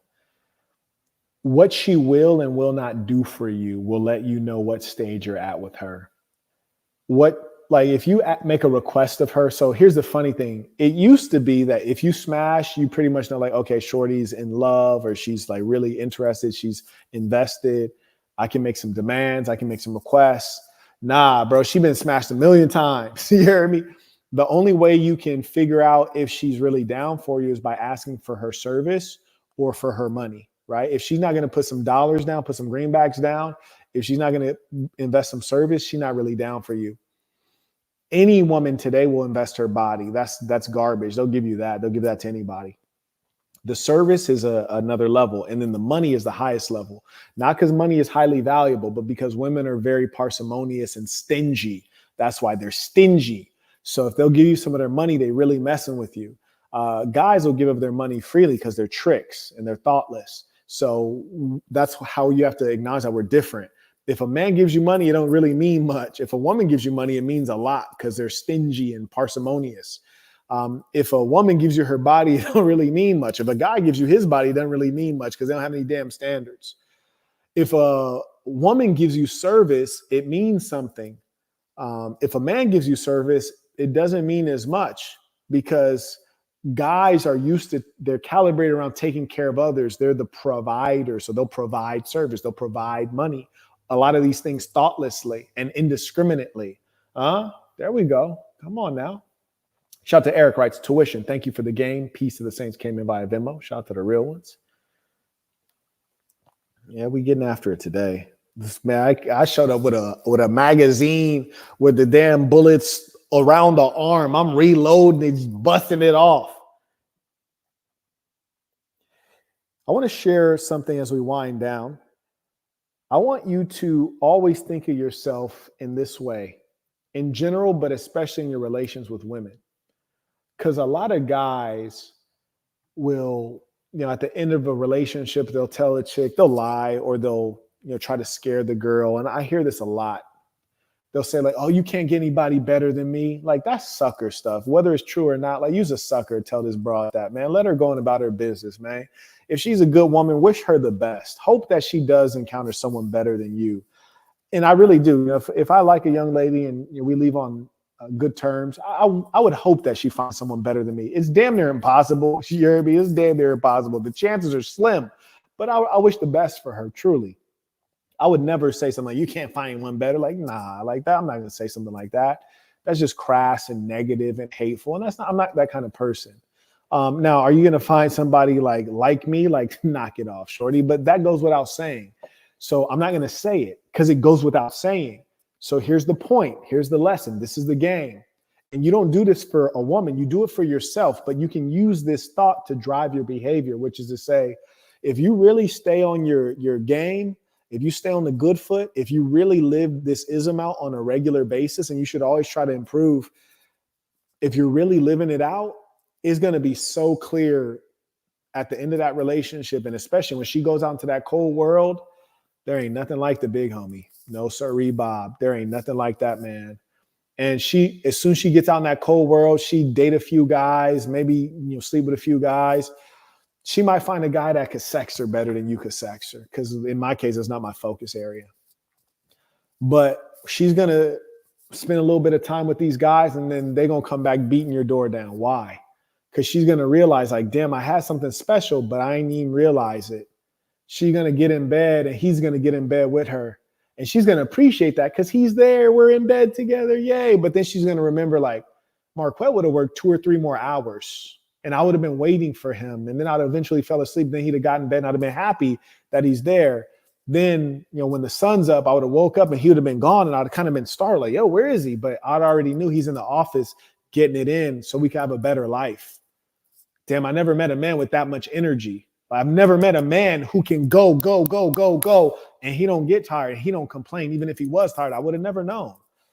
They're going to start having experiences with other men and they're going to compare it to the big homie. They go on holiday and the dude is acting like a broad. You're out in Mykonos and, you keep having, all these fun vacation experiences and it's great. But then she's asking her, so she's like, when are you going to go exercise? Because the big homie set that expectation that at some point, like, no, we ain't going to tour nothing. I got to go get this work in. So she's waiting. When are you going to go exercise? Because it triggers her. When you go exercise, that's when she exercises. But you have to lead that. You have to lead that experience. So she's like waiting, like, when's this guy going to go exercise? Oh, it's different. And then you might be out in the world and there's a negotiation to be done. And like, you guys want to get to the front of the line and like, she realized, like, bro, he's not an operator. He don't know how to finesse. He doesn't know how to make things happen. Or, you get to a situation where, Marquett would have talked our way into this. Marquett would have talked us into it and talked us right back out if we need to get out. And she's like, oh, he don't know how to function. He can't influence people. He doesn't have any personal power. And then so she deals with a couple guys and then she comes back thinking, what did I do? What did I do? I can't find this unique combination of traits in these critical areas of life where a man is a high performer. Yeah, I like a guy to sleep in bed with me, but I also like him to get up out of that bed when the sun rises and get after it. I like a man to be able to work hard to outwork me. I like a man that's going to go exercise no matter where we are, no matter what, if it's a vacation, if his family member is sick, if his homie just died, he's going to go work and exercise. Like, I know, like, I can trust him because he's a metronome. He doesn't stop. He's a metronome. Just boom, boom, boom, boom, boom, on rhythm, on point. It's reliable. And I know if anything goes wrong, Marquett will not crumble. No, because he's disciplined. It's like, it doesn't matter how he feels. He's going to do what's necessary. So I know if everything's going wrong, he's going to always find a way. He's always going to stay consistent. Even if we became poor, we're going to become rich again. I know that's who he is. These other boys are unreliable. So they get out there in that cold ass world, they're going to come right back. They're going to come right back. But the key is you're dealing with a girl that's smart enough to know that before she goes out in the cold world. But here's the funny thing, ladies and saints, a lot of these broads are goofballs, man. They don't appreciate things when it's too close. It's too close. You don't appreciate it. It's too close, man. You don't appreciate it when it's too close. You can't even see what it really is when it's that close. You dig what I'm saying? Yes, indeed. Shout out to Patrick. He writes, peace to you, Chief. In one of your previous videos, you talked about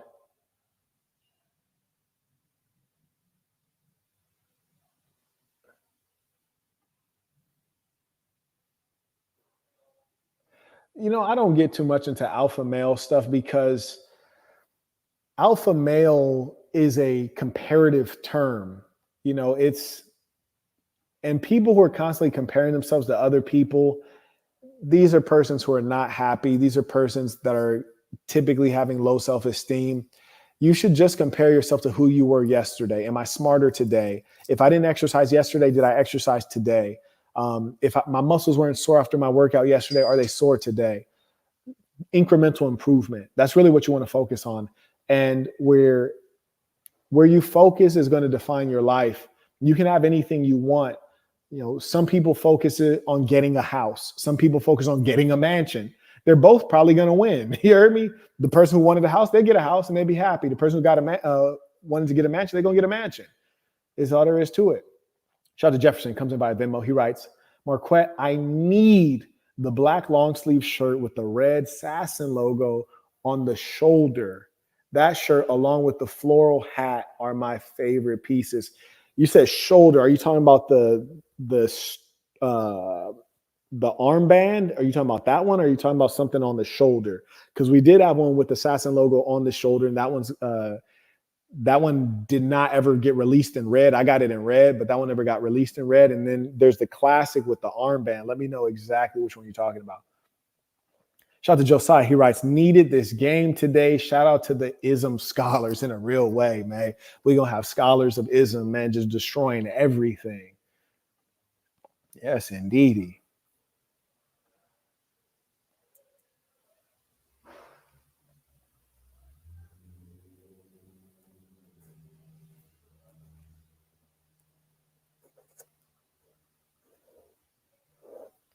So remember that, saints.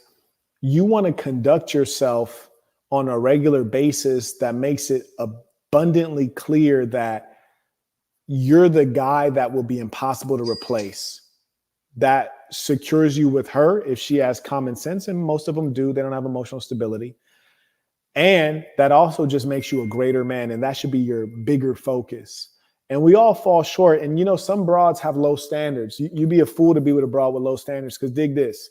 I'll be out in the world. You even see a gorgeous woman. She would a dude that has love handles, like actual love handles. I'm just like, dang, that's crazy. If that girl got with you after being with a dude with love handles, she'll never fully appreciate you because she accepts love handles. You hear me? She'll never fully appreciate the fact that you're chiseled because she'll deal with a dude who's not chiseled. You hear me?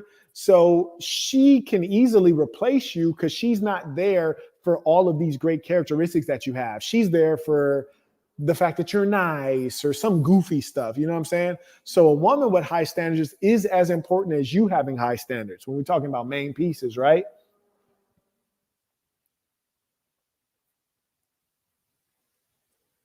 I also got some Dr. Phil questions I'm going to add to the Dr. Phil document. And because a lot of people, for some reason, have time challenge using the search feature on the member site on Patreon or the member site, just use the search feature, type in Dr. Phil, DR, and then PHIL. It'll come right up. But regardless, for all of you who are members, we got a new month of membership. I'm going to add in these Dr. Phil questions I got noted here, and we'll probably do some review on some of that game, because I think a lot of you guys, you're not scrolling all the way back, and there's years of exclusive content. There's literally years. There's hundreds of videos. And I want to go back to some of that old game, which is just extraordinary, and just chop it up and give you a refresh on it. So this is Hustle Mania. It's going to be Hustle Mania for 13 months. I want you to see me getting stronger, see us getting more organized, see us adding to the team, see us taking huge risks, huge failures, huge wins. It's big boss season out here. You dig? Hustle Crow out here, man. May I acknowledge Jefferson? He writes, the classic with the armband. If you release it, I will buy. If I release it, I will buy multiple. That was the finest cotton. I don't even remember what it was called. It was a specific kind of cotton. Had a little bit of stretch to it. It was perfectly cut. It was a beautiful, beautiful piece. It was very expensive to produce, though. Like, it was a very expensive shirt. That's why I stopped producing it. It was just way too expensive. Not for me, but to put into production, the price of the shirt would just have to be so high, because it required what's called garment assembly. Meaning, unlike a lot of shirts you guys see, they're screen printed. This was not screen printed. It was sewn together. So it was like one piece of fabric sewn into different pieces. And so it was just quite expensive. But we might bring something back similar to that, because that was a cold classic. But one thing you can get that's very similar is our bomber jacket, which has the same design. So you can get that at sasnbrand.com. I actually got 2 of those in the closet. I was thinking of doing a pre-record on, how I arrange my closet. And just a little bit of drip lessons. So I might do that. Keep your eye out for that one. Thank you for that question, bro. You got taste, because that piece is cold as I don't know what. It's one of my favorite pieces ever. And I've made a tremendous amount of designs, garments, product. Like, it's one of my favorites. So yeah, shout out. May I acknowledge Quadre. Shout out to Quadre. I had the pleasure of meeting him, I think, at the boot camp. He writes, peace to the saints. What's a healthy amount of intercourse to engage in within a month? It depends on you, Brody. Because here's the thing, man. When I was in university, there were times I felt like I should have been getting credit hours. I should have been getting units in school for the amount of maxing out. Bro, I was maxing them out. Something vicious, man. I should have been getting units. You hear me? I had a full load. So it depends on what is not going to interrupt your ability to be productive, your energy levels, your focus. And remember, the more of them you take down, the more you have to deal with the human attached to the vagina, right? There's a human attached to it. So sometimes you'll have to deal with them as well. So you really want to define it based on those things. And, there's seasons of life, so depending on your age, you might need more or less. And then depending on your health, you might need more or less. And depending on your stress level, you might need more or less, depending on the nature of stress. Like I might need to devour a couple women. I might need to devour you. You have to feed them to the beast. You hear me? Anyways, ladies and saints, I appreciate those of you who have supported the work. Let us end this with our tradition, the creed of the assassin. Repeat after me with full conviction, knowing this is true of you. The creed of the assassin. I am going to be who I truly am because I am remarkable. And I'm going to strive every moment to show the greatest part of who I am. Until next time, Hustlemania.